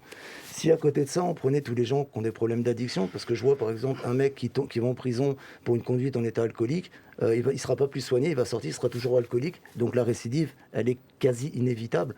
Alors que... Explique ce qui se passe s'il est toxicomane. Donc pareil, pour toxicomane, forcément. Aujourd'hui, le mec qui rentre toxicomane, il a des traitements jusqu'à ce qu'il sorte. Quand il sort, il est toujours accro. Mais c'est surtout que la drogue circule en prison. Et la drogue, évidemment, circule en prison, bien évidemment. Alors que si on crée des places d'addictologie, aussi bien pour les alcooliques que pour les drogués, et qu'on les traite, qu'on les accompagne, qu'on les aide à retrouver une place dans la société, encore une fois, ça libérait des places en prison. Et si enfin on prenait les primo-délinquants, plutôt que de les mettre là où ils vont se faire un carnet d'adresses, où ils vont connaître l'escalade, si on les mettait, on leur propose, soit un an de prison, soit de partir dans un chantier extérieur à 400 km de chez toi, forcément, je connais aucun gamin qui refuserait. Et aujourd'hui, on a la semi-liberté, on a le bracelet électronique, on a les chantiers extérieurs, on a les placements extérieurs. En tout cas, on a une panoplie de possibilités qui pourraient faire qu'on pourrait éviter à ces gamins la prison. Et ce qui libérait, encore une fois, tellement de places de prison, là, il resterait qui? En fait, il resterait que les délinquants endurcis, avec qui on pourrait vraiment travailler sur leur insertion, ce qui n'est absolument pas possible au jour d'aujourd'hui. Alors pourquoi on ne le fait pas? Pourquoi on a toutes ces solutions et qu'on ne le fait pas? C'est dogmatique? Je pense que c'est, un manque de courage. Le manque de courage total, de dire, écoutez, voilà, ça n'est plus possible, on va faire comme en Allemagne. Il y a Kael, pardonnez-moi, qui dit, salut Kael, qui dit, c'est fou de dire qu'il ne faut pas libérer à cause du Rassemblement National, ce qui ferait baisser le Rassemblement National, c'est en tout cas le point de vue de Kael, c'est une politique plus efficace en fait, ce que vous aviez un peu dit. Mais je suis 1000 fois d'accord avec lui, ou elle, je ne sais pas. Bravo, exactement. Et c'est pour ça que ça m'a mise dans une telle colère de voir que je me heurtais à ce non du gouvernement, du président de la République, en me disant non, ça ferait monter le Front National, alors que si on tient un discours normal, intelligent, sensé à nos concitoyens, je pense qu'ils l'accepteraient. Ils pourraient comprendre en montrant les exemples autour de nous en Europe. On est quand même les champions de l'Europe de la surpopulation carcérale, après Chypre et la Roumanie. C'est pas... Voilà. Et quant aux malades psychiatriques, les gens qui sont malades, il y en a énormément en prison. Pourquoi? Parce que la psychiatrie est totalement défaillante, qu'on a supprimé des lits, qu'on a arrêté d'embaucher des psychiatres, et que là, la vie est tellement dure dans l'hôpital public que les psychiatres fuient l'hôpital public pour aller dans le privé. Et tout ça, c'est une chaîne qui déraille totalement depuis l'aide sociale à l'enfance. Qu'est-ce qui décide de la forme que va prendre la peine ? On dit qu'il y a le principe d'individualisation de la peine. Un magistrat va prononcer une peine à l'égard d'un détenu, mais c'est un autre magistrat qui va décider un petit peu de... Ce qu'a fait un magistrat, un autre magistrat peut l'aménager. C'est pas du tout une atteinte à l'indépendance de la magistrature. Non, mais c'est ce que j'allais dire. Et le magistrat est indépendant du pouvoir politique. Il est indépendant, il décide d'une peine. Pourquoi il ne choisirait pas une autre chose que l'enfermement, par exemple ? Alors le malheur, parce qu'on a créé un groupe de travail là-dessus avec les syndicats pénitentiaires, les syndicats d'avocats, de magistrats, de médecins et les associations qui œuvrent en prison. Moi, j'adore ce groupe. On est tous tombés d'accord. Il faut arrêter ça de la façon la plus saine possible. Et quand un magistrat décide d'une peine, il sait aussi qu'un de ses collègues pourra l'aménager à condition que le détenu monte des gages de réinsertion. Malheureusement, dans l'état des prisons actuellement, c'est un peu compliqué de montrer les efforts qu'on fait. Et moi, si j'étais un détenu malin, je m'inscrirais partout pour montrer, alors que je sais que je n'irai nulle part, à toutes les activités possibles, imaginables. Je sais que ça n'arriverait pas, mais comme ça, je dirais, tiens. Yannick ? Mais après, s'inscrire partout, ça change pas tout, parce qu'il ne faut pas oublier aussi qu'aujourd'hui, à chaque fois qu'il y a un drame qui se passe avec quelqu'un qui a eu un aménagement de peine, sur qui on tape, c'est sur les doigts du JAP. Oui. Donc aujourd'hui, les JAP, quand ils prennent une décision... C'est le juge de l'application des peines. Celui qui décide de l'aménagement de la peine. Donc aujourd'hui, même eux, leur travail, il est mis à mal, parce qu'ils se disent, si j'accorde un aménagement de peine, qu'il se passe quelque chose derrière, ça me retombe dessus, je ne prends pas l'initiative. Donc forcément, ça freine énormément. Mais ils en prennent quand même. Ils en prennent quand même, heureusement. Mais il y en a quand même beaucoup. On leur facilite pas la tâche. Voilà, exactement. Prune Misoff. Oui, mais je vous ai coupé la parole, désolé. Il n'y a aucun souci. Rebondir sur cette question des aménagements de peine, parce que qui va recouper avec la question de la responsabilité des politiques et des médias d'ailleurs, parce qu'il y a une vraie responsabilité là-dessus, où aujourd'hui on observe des discours absolument démagogiques, où il y a des grandes idées comme ça, comme quoi il ne serait pas possible de proposer un système qui soit différent, qu'il faut diminuer le nombre d'aménagements de peine, etc. En réalité, tous les acteurs et actrices qui s'intéressent de près à la prison et à la justice sont d'accord sur la question. Parce qu'on se fonde sur des études, sur nos expériences, sur des chiffres, sur l'étranger, etc. Et globalement, on est tous d'accord, il faut absolument une régulation carcérale. Donc ces discours qui sont purement politiques ne sont vraiment fondés sur aucune information et participent en fait à faire croire à l'opinion publique qu'on serait dans une situation d'insécurité jamais vue et que du coup il faudrait encore plus incarcérer. La réalité, elle est complètement différente. C'est-à-dire que depuis la baisse qu'il y a eu pendant la crise sanitaire, en 4 ans, on a eu plus de 20 000 personnes détenues. En 40 ans, on est à plus de 40 000 personnes détenues. Les peines de détention, elles sont 2 fois plus longues aujourd'hui qu'il y a 40 ans. On enferme davantage et on enferme plus longtemps. Et plus longtemps. Contrairement au sentiment que certains hommes politiques et femmes politiques voilà, et ce qui m'y a fait penser, c'est justement les aménagements de... Alors, il y a 2 types d'aménagements. Vous avez ceux qui sont directement prononcés par le juge, mais là, le problème, en fait, c'est pas tant l'aménagement, c'est pourquoi est-ce qu'on a besoin de donner une peine de prison avant de proposer un aménagement direct. Pourquoi ne pas directement aller vers l'alternative ? Donc là, on est sur le problème, vraiment le nœud du problème, qui est pourquoi la prison reste la référence. Pourquoi, si on veut que la personne le fasse d'une manière aménagée, on ne la condamne pas directement à une alternative. Et ensuite, vous avez les aménagements de fin de peine, qui sont censés être la norme, parce que c'est ce qu'on a dit, la sortie sèche, c'est complètement contre-productif, il faut une transition. C'est le principe dans la loi. Normalement, tout le monde y a accès. Il y a plus des 2/3 des personnes détenues qui sortent en sortie sèche aujourd'hui. Donc, en fait, nous, ce qu'on demande, c'est que la loi soit appliquée. Et c'est fou qu'aujourd'hui, ça soit demander la lune, de demander à ce qu'on applique la loi. Puis, je voudrais bien savoir, quand on sort de ce que tu as vécu, Yannick, dans les foyers de l'enfance, comment est-ce qu'on peut croire aux valeurs de la République ? Comment les valeurs que nous on véhicule de fraternité notamment. La fraternité, j'y crois énormément. L'égalité, malheureusement, je n'y crois plus. La liberté, on est en train de parler du contraire.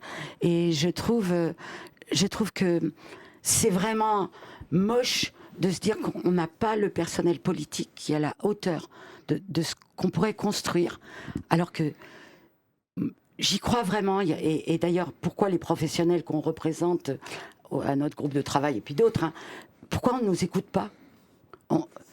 Tout le monde le sait que ça ne marche pas, ce qui se passe en ce moment. Et puis aussi des rapports parlementaires sur la question, il y en a plusieurs. Le Conseil de l'Europe, après la condamnation, on est suivi, la France, par le comité des ministres, qui s'inquiète à chaque fois de l'aggravation de la situation. C'est-à-dire que lui, il est là pour dire est-ce que la France a exécuté l'arrêt et donc que les détenus sont plus soumis à des traitements inhumains ou dégradants. Et à chaque fois, il s'inquiète de l'aggravation de la situation depuis la condamnation. Donc c'est quelque chose qui est partagé très très largement. Yannick ? Je sais pas quoi rajouter là tout de suite. De quoi on a l'air? Moi, je dis de quoi on a l'air en France, là. Je trouve que c'est tellement... Yannick, j'ai une question pour vous. Ouais. Je ne sais plus qui l'a posé dans le chat, pardon. Alors, pardon à celle ou celui qui l'a posé, qui disait, mais... Bon, enfin, il y a qu'elle qui la repose. Est-ce qu'il y a des possibilités d'avoir des formations en prison? Voilà. Puis il y a Bandini qui dit oui, puis il y a un accès à l'école, au travail. C'est pas tout à fait vrai, quand même, j'ai l'impression. Non, en fait, C'est peut-être sur le papier, peut-être dans certains établissements, pas dans tous, je crois. quand c'est surpeuplé, surtout c'est pas pas en la maison peine. d'arrêt, parce que quand vous arrivez en maison d'arrêt... Il y a cette idée qu'en prison, on peut se former, prendre le temps pour soi. Bon, c'est pas une réalité que vous avez vécue. Non, en fait, parce que déjà du fait de la surpopulation, quand vous arrivez en maison d'arrêt, que ce soit pour une inscription, pour des formations, même pour du travail, en général, il y a 6-8 mois d'attente en moyenne. Et souvent, faire les deux, c'est quand même assez compliqué, parce que vu le monde qu'il y a et les demandes qu'il y a, donc c'est assez aléatoire. Sans parler que c'est pas parce que vous êtes dans une maison d'arrêt aujourd'hui que demain vous y serez encore, parce qu'il y a des transferts qui sont décidés sans qu'on vous demande votre avis aussi, en fonction des besoins des établissements et des décisions des magistrats. Donc effectivement, oui, pour poursuivre une formation, c'est vraiment quelque chose de très très difficile. Moi, là où j'ai vraiment eu de la chance à ce niveau-là, quand je suis rentré en prison, je ne savais ni lire ni écrire. Je demandais à mes co-détenus toujours de me faire des petits mots pour pouvoir m'inscrire à la salle de sport ou ailleurs. Et jusqu'au jour où je suis tombé en cellule avec quelqu'un qui était condamné à 20 ans. Quand je lui demandais de me faire des petits courriers, il m'a dit en fait non, si tu veux qu'on fasse un courrier, en fait on va le faire ensemble. Et je vais t'expliquer comment on fait un courrier. Donc de cette façon, j'ai commencé à comprendre un peu comment on pouvait s'exprimer par courrier. Et puis ensuite, il m'a expliqué que quand lui, il était jeune, qu'il était à l'école, on lui a toujours dit, et à ses parents et à lui, que c'était un bon à rien, qu'il n'avait aucune capacité. Enfin, là, il était en train de préparer un doctorat. Et il m'a dit que c'était pas un cas isolé et qu'on était tous capables. Donc il m'a vraiment poussé à reprendre les études par correspondance avec Auxilia, qui est une association bénévole, de profs bénévoles. Ce qui m'a permis de passer un CFG, un brevet des collèges, un CAP, un BEP, un DAU. Jusqu'à arriver il y a 5 ans où j'ai écrit mon autobiographie. Donc c'était quand même une super Qui s'appelle revanche. Au-delà des murs. Donc il s'appelle Au-delà des murs, 22 ans de prison et la lumière. Fallait me le dire avant, on l'aurait passé dans le chat. Désolé. Donc non, il n'y a aucun problème. Donc ça a déjà été une très très belle revanche sur la vie. Et puis, mais cette chance-là, tout le monde ne l'a pas, tout le monde ne la saisit pas, tout le monde ne la connaît pas. Parce que quand on rentre en prison, on n'a pas un mode d'emploi qui nous dit voilà ce qui est possible. Moi, on m'aurait dit ça ma première peine de prison. En fait, non. Je pensais tellement que j'étais bête, puisqu'on m'a tellement dit à l'école et chez moi, que j'aurais dit c'est inaccessible. En fait, les études, ça sert à rien, je suis pas fait pour. Alors qu'on en est tous capables. Et si chaque gamin arrivant en prison, on leur donnait cette confiance et on leur expliquait ce qui est possible, ce qu'on peut faire, ce qu'ils peuvent faire, je pense que les choses elles seraient quand même bien différentes au jour d'aujourd'hui. Alors, nous avons un viewer qui s'appelle Yannick Deslandes fan, cela de votre fan club, votre attaché de presse, je ne sais pas, qui en tout cas qui a mis les références du livre. C'est bien. C'est Au-delà des murs de Yannick Deslandes et c'est paru chez Ballant. Une question donc de Yannick Deslandes fan, salut, c'est avec la difficulté d'accès aux formations en prison et les contraintes budgétaires, comment pensez-vous que le système pourrait mieux soutenir la formation professionnelle des détenus pour qu'elle soit réellement un levier de réinsertion? Dominique Simoneau, Mais peut-être? c'est tellement dommage, parce qu'il y a des gens auxiliaires, d'autres, qui font des belles choses en prison, qui donnent de leur temps pour la prison. Des artistes, des intellectuels, des profs, des moniteurs de sport, des tas de gens qui donnent du temps en prison, mais malheureusement, peu de gens y ont accès, trop peu, très peu. Vous vous rendez compte que 30 à 40% des rendez-vous médicaux sont annulés à l'intérieur de la prison parce qu'il n'y a pas assez de surveillants pour amener les détenus au service médical à l'intérieur de la prison. Et d'ailleurs, je voudrais dire un mot des surveillants, parce qu'il y a deux populations qui vivent ensemble en prison. Et je peux vous dire que les surveillants, ils ont une vie épouvantable, qu'ils n'en peuvent plus, qu'il y a pas mal de suicides, il y a beaucoup de violence parce qu'il y a trop de monde. Les détenus, ils me le disent, les surveillants aussi, il y a trop de monde, donc on devient tous un peu fous. Et il y a des violences entre détenus, des violences des détenus sur les surveillants et des violences des surveillants sur les détenus. Ce qui est très grave, très très grave. Alors qu'il y a un cliché qui veut que ce soit deux populations qui se détestent, c'est faux.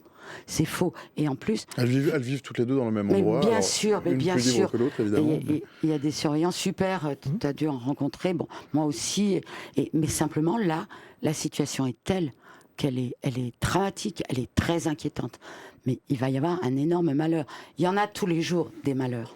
Mais j'ai peur qu'il arrive vraiment des choses très graves. Vous pensez à quoi? Je sais pas, une mutinerie qui tourne mal, un incendie, parce que vous savez que les commissions de sécurité, elles vérifient les risques d'incendie, mais c'est par rapport au nombre de places théoriques de la prison et non par rapport à son nombre d'habitants. Mais on voit des choses, vous frémiriez si vous voyez les prises décrochées des murs avec 4 multiprises, des fils qui pendent, tout raccroché. Quand vous savez que il n'y a pas de chauffage, les détenus, ils mettent leurs plaques chauffantes à fond pour ne pas mourir de froid. L'été, c'est vachement dangereux, mine de rien. Les frigos qui claquent, enfin bon... Yannick, ça a l'air de vous évoquer quelque chose, je vous vois hocher de la tête. Oui, bien sûr, puisque déjà j'ai connu plusieurs incendies en prison, hein, la fumée dans le couloir, enfermé dans la cellule, la fumée qui passe absolument sous la porte. terrifiant parce que vous ne pouvez pas sortir. On ne peut pas sortir, on peut absolument rien faire. On entend les cris de partout et je pense à une fois en particulier où vraiment les surveillants ne voulaient même pas rentrer dans la coursive tellement que c'était devenu dangereux et il y avait un surveillant qui a pris l'initiative de venir ouvrir à tout le monde. Heureusement qu'il était là, parce qu'on serait nombreux à pu être là aujourd'hui. Donc oui, forcément, ça me renvoie des vieux souvenirs. Et même encore aujourd'hui, je suis très très actif sur les réseaux sociaux depuis l'édition de mon livre, parce que je me suis rendu compte que j'ai beaucoup apporté, que ce soit aux familles de détenus, aux détenus eux-mêmes. Et parfois, j'ai encore eu un retour, c'était la semaine dernière, où on me disait, j'ai ma fille que je viens d'avoir au téléphone, qui est en prison, et il y a un incendie là où elle est. Donc la maman qui était en panique. Donc c'est des choses qui existent encore. Et quand vous parliez, bien sûr, et quand vous parliez des fils électriques, par exemple, quand j'étais à la prison de Fresnes, il faut savoir que Fresnes c'est très vétuste. Il n'y a pas de possibilité de chauffer l'eau avec des bouilloires parce que l'électricité du bâtiment ne le permet pas. Encore il n'y a pas très longtemps, hein, on chauffait de l'eau en branchant une prise électrique, on mettait des vis dedans, on mettait directement l'électricité dans l'eau. Le plus et le moins dans l'eau pour faire voilà. ça. Donc si vous mettez le doigt, vous n'êtes plus là. Donc il y a des choses comme ça malheureusement qui existent encore au jour d'aujourd'hui. On parle des gens dans la prison, il y a aussi ceux qui sont dehors, ce sont les familles par exemple. Pour elles aussi c'est évidemment difficile, mais comment on peut améliorer, je sais pas, comment ça se passe le lien avec les familles, les amis, dont on dit qu'il est un peu compliqué par l'administration pénitentiaire parfois. Alors, alors parfois, l'administration pénitentiaire, mais... je voudrais dire quelque chose. Pour elle, l'administration pénitentiaire n'est pas un hôtel. Elle ne peut pas afficher complet, parce que l'administration pénitentiaire, il faut le savoir, elle est absolument d'accord avec nous sur le fait que c'est plus possible de vivre comme ça. Alors même s'il y a des postures qui ne sont pas tous libres de leur parole, enfin les directeurs de pénitentiaires et les surveillants, tout le monde dit ça suffit, on n'en peut plus. Et voilà, ils sont obligés d'accepter les gens qu'on leur envoie. Pardon. Non, avec plaisir. Non, effectivement. Enfin, moi, j'ai rencontré que ce soit des surveillants ou des directeurs de prison qui étaient vraiment très très bien. Notamment la directrice de la dernière prison que j'ai fait, avec qui je suis toujours en contact et qui m'a beaucoup aidé en tout cas dans les décisions que j'ai prises de m'en sortir. Après, il y a des cons partout hein, dans tous les corps de métier. Mais effectivement, ils sont débordés comme tout le monde, parce que c'est plus vivable ni pour eux, ni pour les détenus, ni pour les familles de détenus non plus. Il y a quand même eu des améliorations avec la mise en place des unités de vie. Ça a quand même changé des choses. Qu'est-ce que c'est les unités de vie ? C'est des petits appartements qui sont mis au sein de certains établissements qui permettent aux détenus et à leurs familles de se retrouver entre 6 heures et 72 heures, 4 fois dans l'année. Enfin, ça dépend des établissements. Donc ça permet quand même de passer du temps avec sa famille, ses enfants, ses parents, sa compagne, de se retrouver un petit peu dans une petite parenthèse pendant le temps de prison. C'est vraiment un moment très très important qui permet aussi aux détenus d'avoir cette attente tous les 3 mois, qui permet aussi de passer sa peine. Bien sûr, ça n'existe pas dans les maisons d'arrêt. Si, peut-être dans les tout nouveaux établissements, on n'en a même pas, je crois pas. Enfin voilà, il y a quand même eu des améliorations. Il n'y aurait personne pour les amener. Oui, bien sûr. Après, la difficulté après pour les familles, c'est souvent la distance, parce que quand un magistrat décide de placer un détenu dans tel établissement ou tel établissement, il ne tient pas forcément compte de la distance d'où se trouve la famille. Donc c'est même plus dur pour la famille, parce qu'il y a les trajets. Mais c'est pas le magistrat qui décide. Ça arrive. Enfin, ça m'est arrivé, c'est pour ça que j'en parle. Pour une instruction. Oui, pour une instruction. J'étais placé à l'isolement, on m'a retiré tous les permis de visite le jour de la naissance de mon fils. On estime qu'il faut vous éloigner du lieu de la commission du délit ou du crime, c'est ça ? Ou même, des fois, moi j'ai été changé plusieurs fois d'établissement, donc voilà, j'étais assez baladé avec tous les permis de visite qui avaient été retirés, donc plus de contact avec l'extérieur. C'est des cas un petit peu exceptionnels, mais qui arrivent également. Mais après, non, dans les établissements, en général, quand même, il y a pas mal de choses qui sont faites au jour d'aujourd'hui, quand même, pour le maintien des liens familiaux. Oui, peut-être sur cette question-là, c'est vraiment intéressant de parler des proches et des familles parce que c'est une question qu'on aborde en réalité peu. Et c'est vrai qu'on donne tout le temps le nombre de personnes détenues, parce on est effaré chaque mois on un dit peu pas le plus. Nombre de familles. En fait, 79 000 personnes détenues, effectivement, c'est 79 000 familles. Et en plus des familles, c'est 79 000 proches. Donc, en fait, les personnes qui sont concernées par la prison, bien sûr, il y a ces 79 000, mais elles se comptent en centaines de milliers de personnes. Fois 3, fois 4, fois 5 éventuellement. Exactement. Et en plus, il y a aussi cette idée que les personnes détenues seraient là pour des très longues peines. Alors évidemment, ça existe et c'est une problématique vraiment importante en tant que telle, mais en fait, la majorité des personnes détenues sont là pour des durées relativement courtes. Donc quand on a ce flux de personnes, ça veut dire qu'on a aussi ce flux de familles qui sont concernées. Donc en réalité, la prison, c'est vraiment pas l'affaire uniquement des personnes qui sont entre 4 murs, c'est une affaire beaucoup plus globale qui nous concerne quand même beaucoup. Tous. Et sur cette question du maintien des liens familiaux, moi je trouve qu'il y a quand même la question très intéressante du téléphone, qui est extrêmement cher aujourd'hui. On est sur des forfaits téléphoniques. Alors, comment ça marche ? Il faut que vous expliquiez. Alors, vous avez des cabines téléphoniques qui avant étaient dans les couloirs principalement, qui principalement étaient dans les couloirs et qui maintenant, alors c'est pas encore totalement fini, mais qui sont principalement dans les cellules. Ça a un coût. Qui est vraiment de l'ordre de ce que moi j'ai pu connaître quand j'avais peut-être 12, 13 ans. On est sur des forfaits téléphoniques. Pas du tout comme aujourd'hui à avoir des forfaits où on paye pour limiter. Là, il faut payer, parce que ça dépend où est-ce que vous appelez. Si vous appelez sur un fixe, si vous appelez sur un portable, si vous appelez en Outre-mer, etc. Comme à l'époque des Nokia. Exactement. Oui. 10 minutes par jour vers un portable, c'est entre 40 et 375 € mensuels. Et il faut savoir qu'Outre-mer, l'appel passe par Paris. Si vous appelez d'Outre-mer, de Guadeloupe à Guadeloupe, votre appel repasse par Paris et vous coûte alors là, avant de revenir en Guadeloupe. C'est Telio, la société qui a installé les téléphones gratuitement et se rembourse sur qui a le monopole d'exploitation de la communication téléphonique dans les prisons. Oui. Et ça, c'est une vraie problématique parce qu'on est quand même sur des... En plus, la population détenue est quand même majoritairement une population précaire. Quand on parle de l'impact sur les familles, il est aussi financier, cet impact. Parce qu'en réalité, souvent on dit la personne détenue, elle n'a rien à charge, etc. Bon, en réalité, il y a ce coût-là. Il y a le coût du quotidien en prison, puisqu'il y a énormément de choses à cantiner, avoir un réfrigérateur, avoir une télévision, tout ça, ça se paye. Acheter de la nourriture, puisque souvent la nourriture est insuffisante ou de qualité relativement médiocre. Mais en parallèle de ça, il y a aussi le loyer. de la famille qui continue de courir. Il y a éventuellement les remboursements de crédit, les abonnements, etc. Et donc les familles souvent vont se retrouver avec ça à charge, avec la difficulté que la personne détenue pourra difficilement participer à, en tout cas comme elle le faisait avant, puisque le travail en prison, on est sur une rémunération qui est absolument dérisoire. Et sur la question du téléphone portable, je pense que c'est vraiment important parce que, enfin du téléphone, et du coup qui conduit à la question du téléphone portable, c'est vrai que je le dis spontanément. C'est le téléphone dans la cellule, là. Parce qu'en réalité, quel autre choix pour les personnes détenues pour échanger avec leur famille si elles n'ont pas accès au téléphone portable. Et le problème, c'est qu'aujourd'hui, téléphone portable, c'est potentiellement sanction disciplinaire. C'est potentiellement aller au quartier disciplinaire pendant des jours et des jours. Enfin, ça grouille de téléphone portable en prison. Oui, mais en fait, c'est ça, c'est cette ambivalence de... Oui.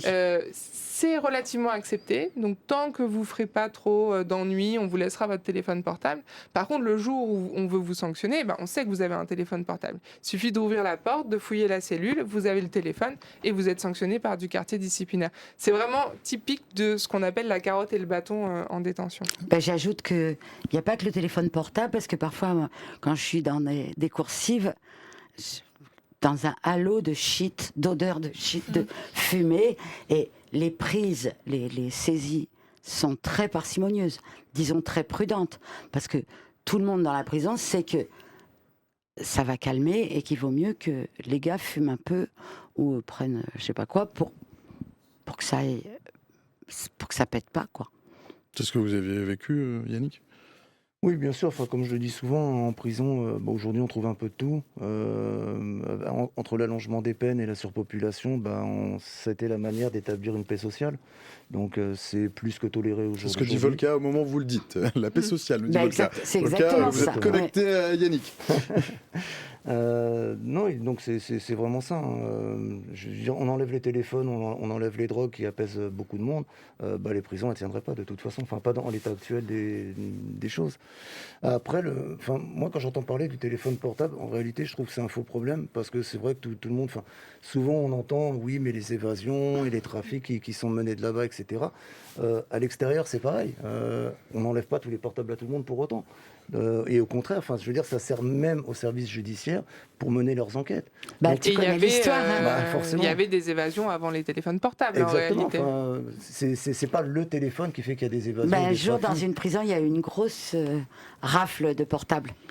Et le soir même, 2 juges d'instruction ont appelé en disant « Qu'est-ce que vous avez fait ? Ils étaient sur écoute, rendez-leur leur portable. » Exactement. Puis en plus, la majorité des détenus qui ont des téléphones portables, c'est pas pour faire du trafic, contrairement à ce qu'on croit. C'est vraiment un tout petit nombre qui font ça. C'est pour appeler ses gosses, c'est pour appeler sa nana, c'est pour appeler ses parents. Quand vous êtes écouté, comment vous voulez avoir une conversation avec votre femme le soir tranquillement, alors que vous savez que les agents vous écoutent. Vous pouvez pas être vous-même. Évidemment, vous prenez un portable. Puis l'histoire du prix, comme vous disiez tout à l'heure, je me suis vu payer jusqu'à 450 € par mois de téléphone. J'ai rencontré une femme, elle paye 350 € par mois de téléphone pour appeler ses enfants matin, midi et soir. C'est ça, tout à fait. C'est quand Mais on alors, voit une question me vient, c'est rigolo, non, c'est pas rigolo, mais c'est intéressant. C'est Télio qui écoute ou c'est l'administration pénitentiaire ? Ah non, c'est pas Télio qui écoute. Y a pas de... Elle peut écouter, mais vous imaginez pas qu'elle écoute tout le monde, la pénitentiaire. Non, mais c'est pas un service qui a été... Et d'ailleurs, voilà, et malheureusement, il y a des drames, comme l'évasion horrible là, qui a causé la mort de 2 surveillants. Croyez-moi, je suis allée aux obsèques, à la cérémonie. Waouh, mais ça n'est pas, c'est un exemple parmi d'autres. Les autres, c'est tranquille, ils appellent leur famille. Et puis, de toute façon, nous, au contrôle général, vous aussi, je crois, on prône le fait que tout le monde ait des portables, puisque dehors, on a des portables. Sinon, vous vous retrouvez avec des gens qui, après une longue peine, ne savent plus comment se conduire dehors. Et même au-delà des portables, quand j'étais en centrale, j'avais mon ordinateur que j'avais acheté. On était obligé de faire rentrer des clés 4G pour pouvoir avoir un accès à Internet, ce qui était illégal, bien sûr. Mais en ce qui me concerne, j'ai préparé mon code pour passer mon permis de conduire en sortant de cette façon. J'ai fait mes recherches pour trouver des formations pour ma sortie grâce à ça. J'ai jamais fait quelque chose d'illégal avec mon ordinateur. Mais c'était une vraie utilité pour pouvoir préparer ma sortie. Si. tu faisais quelque chose d'illégal. J'utilisais Internet. Puisque tu avais Internet. On est d'accord. Et moi, je trouve qu'on devrait avoir Internet avec des contrôles, filtres, des blocages, des filtres. C'est techniquement tout à fait possible. Rien que pour les démarches. Oui, ça là-dessus, on s'est retrouvé un peu par hasard à commencer à discuter de ça avec un certain nombre d'organisations, d'associations, et on s'est retrouvé à une trentaine d'organisations qui interviennent sur le milieu prison-justice à défendre l'accès à Internet en prison, parce que chacun, en fait, de notre place, alors que ce soit des organisations de magistrats, d'avocats, de bénévoles en détention ou d'organisations extérieures comme la nôtre, en fait, on s'est rendu compte chacun à notre place des ravages que faisait l'absence d'Internet en prison. Et effectivement, comment... Alors, il y a ce double discours en prison. Hein. Vous êtes responsable de votre détention. Il faut vous prendre en main. Mais avec quoi ? Concrètement, vous êtes enfermé dans votre cellule, on ne vous donne pas accès à Internet. Vous voyez votre conseiller d'insertion et de probation peut-être une fois par mois, si vous êtes chanceux en général. Parfois, vous avez un assistant social pour 900 détenus. Donc, si vous n'avez pas accès à Internet, comment vous faites ? Pour chercher un travail, pour chercher un logement. Ça permettrait aussi de maintenir les liens familiaux de manière beaucoup plus facile. Aussi, au moment où vous êtes incarcéré, comment vous faites si vous n'avez pas de soutien à l'extérieur pour résilier les abonnements, pour tout un tas de choses, même rendre votre appartement simplement. Vous êtes condamné à 5 ans. Si personne ne peut s'occuper de toutes les démarches administratives, en fait, et donc on vous rend complètement dépendant d'autrui, alors qu'il n'y a pas vraiment d'autrui, sauf si vous avez du soutien à l'extérieur, et qu'en plus on vous pousse à être autonome. Dominique ? Non, mais j'abonde tout à fait. C'est vrai que chaque fois qu'on discute avec des professionnels, on est tous d'accord. Voilà, ce système est vraiment mauvais, il est pernicieux. Et il pousse les gens à la faute. Qu'est-ce qu'on peut inventer comme autre système alors ? Maintenant qu'on a un peu conclu que moi, il y avait un peu trop de gens en prison pour de mauvaises raisons et dans des conditions épouvantables. À parler de l'Angleterre, je vous ai parlé de l'Allemagne, partout en Europe, dans les pays, disons, normaux, la population carcérale baisse parce que tout le monde sait qu'il faut bien arriver. Le but étant d'éviter la récidive, bien sûr. Et donc... tout le monde est d'accord qu'il faudrait un autre système, plus intelligent, plus réaliste, plus pragmatique. Parce que c'est ça qui est énervant. C'est que quand on ne cesse de répéter ce qui nous, à la fin, moi j'ai l'impression de radoter, de répéter toujours la même chose au personnel politique, dehors dans les colloques, partout. Je sais que ces idées font leur chemin, parce que mine de rien, oui, elles font leur chemin, mais pas assez vite à mon goût. Et là, on perd du temps. Et aussi, je crois, parce qu'on veut toujours réinventer quelque chose de vraiment nouveau, alors que la base, ce serait de revenir aux fondamentaux, c'est-à-dire on incarcère de plus en plus et de plus en plus longtemps, alors qu'il n'y a pas de motif pour le faire, puisqu'il n'y a pas d'augmentation de la délinquance quand on voudrait nous le faire croire. Ça, c'est posé par des organismes assez sérieux, comme la Cour des comptes, dans un rapport d'octobre 2023 qui est assez récent, et plein d'autres, je cite que celui-là, mais c'est quelque chose qu'on sait, c'est des études qui sont menées par l'INSEE, de victimation, etc. Donc, il n'y a pas de raison qu'en 40 ans, il y ait 2 fois plus de personnes détenues pour 100 000 habitants, par exemple. Donc la première chose à faire, c'est d'incarcérer moins. Il y a les peines planchées qui sont passées par là, peut-être ? Alors, oui, mais ça fait un moment, là. Il y a eu un gros effet des peines planchées au moment où elles étaient en cours. Mais en 2012, elles disparaissent. Il y a eu les retours. C'est très technique. Oui, et en réalité, ce qu'on voit, en tout cas, c'est qu'il y a quelque chose quand même de très continu dans cette augmentation. Mais qu'est-ce qui s'est passé ? Pourquoi on emprisonne davantage ? Mais voyez, quand parce qu'on a des politiques toujours plus répressives. Oui. Vraiment, ça, je veux dire, on regarde, il y a une étude qui a été faite par Le Monde. Il regarde le premier quinquennat d'Emmanuel Macron en 5 ans. Il y a 120 infractions punies de prison qui ont été créées ou durcies en 5 ans. Donc des comportements qui n'étaient pas punis de prison avant qu'ils le deviennent, ou alors on dit la peine n'est pas assez sévère, Alors en général, ça c'est complètement déconnecté de la réalité de la peine. Et donc on va aggraver cette peine. Et nous, à l'Observatoire international des prisons, on s'est dit, tout ça, ça s'inscrit dans une dynamique globale de politiques qui sont tout le temps dans la surenchère. Et donc on est allé regarder de manière plus large, alors sur 6 mois seulement, mais on a regardé les lois qui avaient été votées et aussi tout ce qui était proposé pour créer des infractions punies de prison ou aggraver des peines. 6 mois, il y a eu plus de 200 propositions dans ce sens-là par des parlementaires. Donc la première chose à faire, c'est de prendre une dynamique inverse. C'est-à-dire déjà arrêter cette dynamique-là et revenir peut-être un petit peu en arrière sur certaines choses. On peut dépénaliser des comportements. S'il y en a qui n'étaient pas punissables de prison il y a 2 ans, peut-être qu'ils n'ont pas besoin de l'être. Donc ça, c'est le premier point. Et ensuite, il y a des dispositifs structurels qui créent de l'incarcération. Tu en parleras bien mieux que moi. La comparution immédiate. On est sur une procédure de jugement qui est très rapide, où tout est fait pour qu'on ne puisse pas individualiser la peine. On n'a pas le temps de regarder... Alors, l'option, c'est on vous propose la comparution immédiate. Si on vous propose une peine, en fait, c'est on vous propose une peine tout de suite. Expliquez peut-être... Ah oui, c'est la immédiate. CRPC, la comparution sur reconnaissance préalable de culpabilité. Le procureur vous dit, écoute, c'est encore autre chose, ouais. Oui, c'est encore autre chose, mais ça va très vite. Mais bon, en général, alors paraît-il, il y a peu de mandats de dépôt. Moi, je croyais qu'il y en avait beaucoup, mais je crois qu'il y en a peu. En tout cas, il dit, écoute, mon gars, t'as fait ça. Soit tu vas à l'audience en comparution immédiate, et si le gars connaît la comparution immédiate, soit tu dis oui à 3 mois. Parce que mandat de dépôt, ça veut dire que vous allez directement en prison.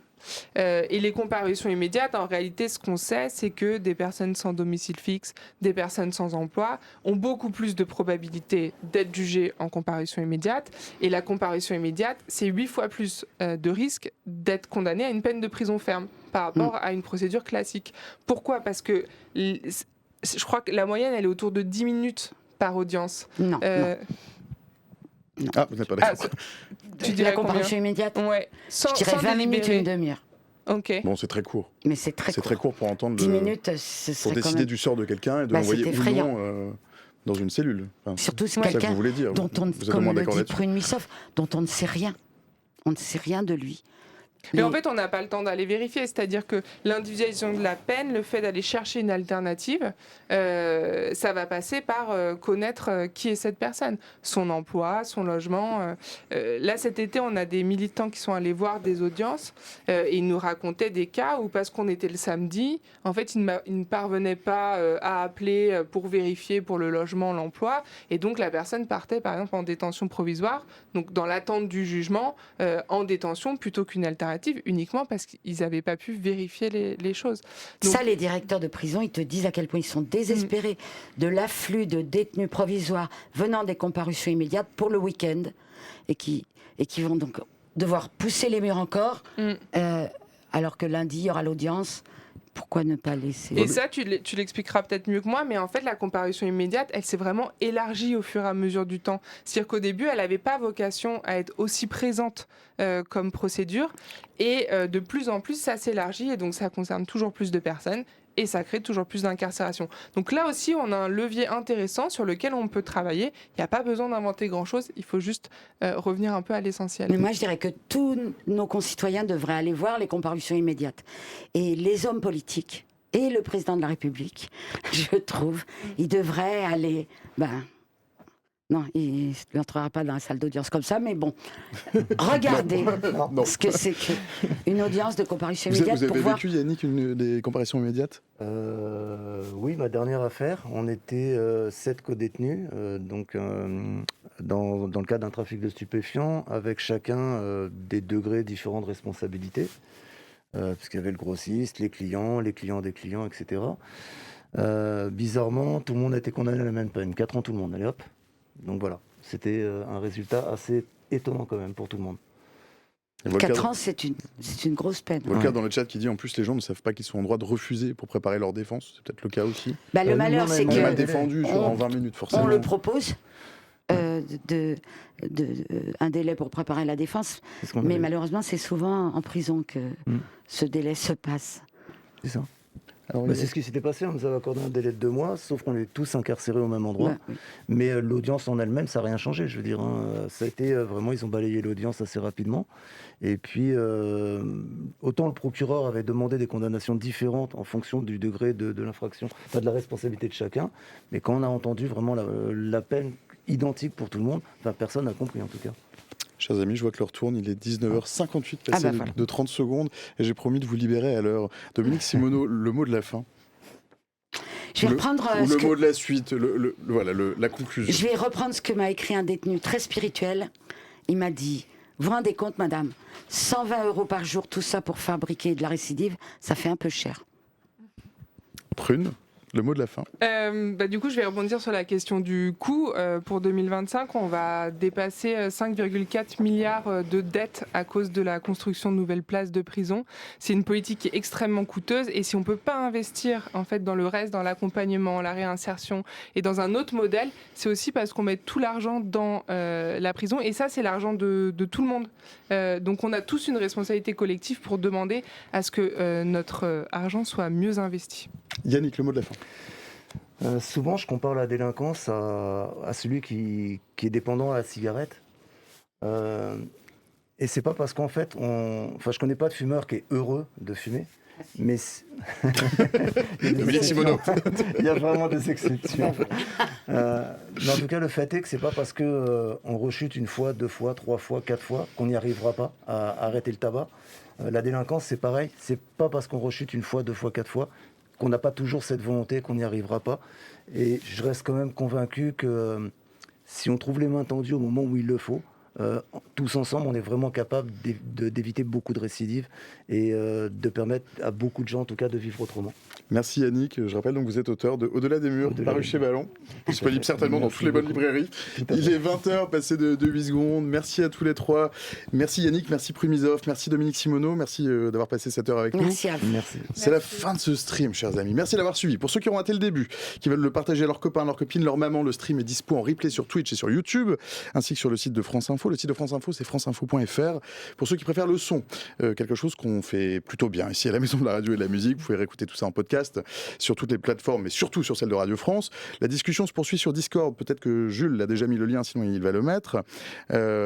Du côté des merci, parce qu'il en faut pour faire un monde et surtout pour en faire un stream. Merci bien sûr à vous dans le chat pour vos questions, toujours pertinentes, pour vos coups de gueule, pour vos mots d'amitié, vos coucous sympas.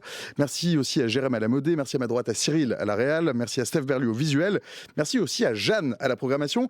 Jeanne, on a quoi au programme demain, puisqu'il semble que nous nous retrouverons déjà demain, alors sur un autre horaire qui est exceptionnellement, c'est un test de 17h à 19h. Jeanne, programmatrice du stream.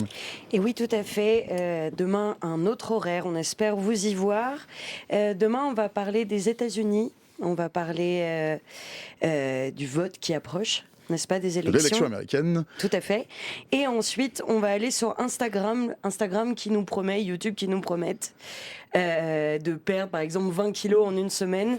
Qu'en est-il ? Et donc, on va recevoir de bons invités qui vont pouvoir nous en parler demain. La réponse sera certainement que c'est une belle arnaque. Oui, voilà. je pense, oui. Merci Jeanne, programmatrice du stream. Donc rendez-vous donc demain à 17h pour 2 autres belles heures de stream. Toujours pas de bonne heure, mais certainement bien sûr de bonne humeur. Je vous souhaite une excellente soirée à tous, à toutes et tous, pardon. Salut.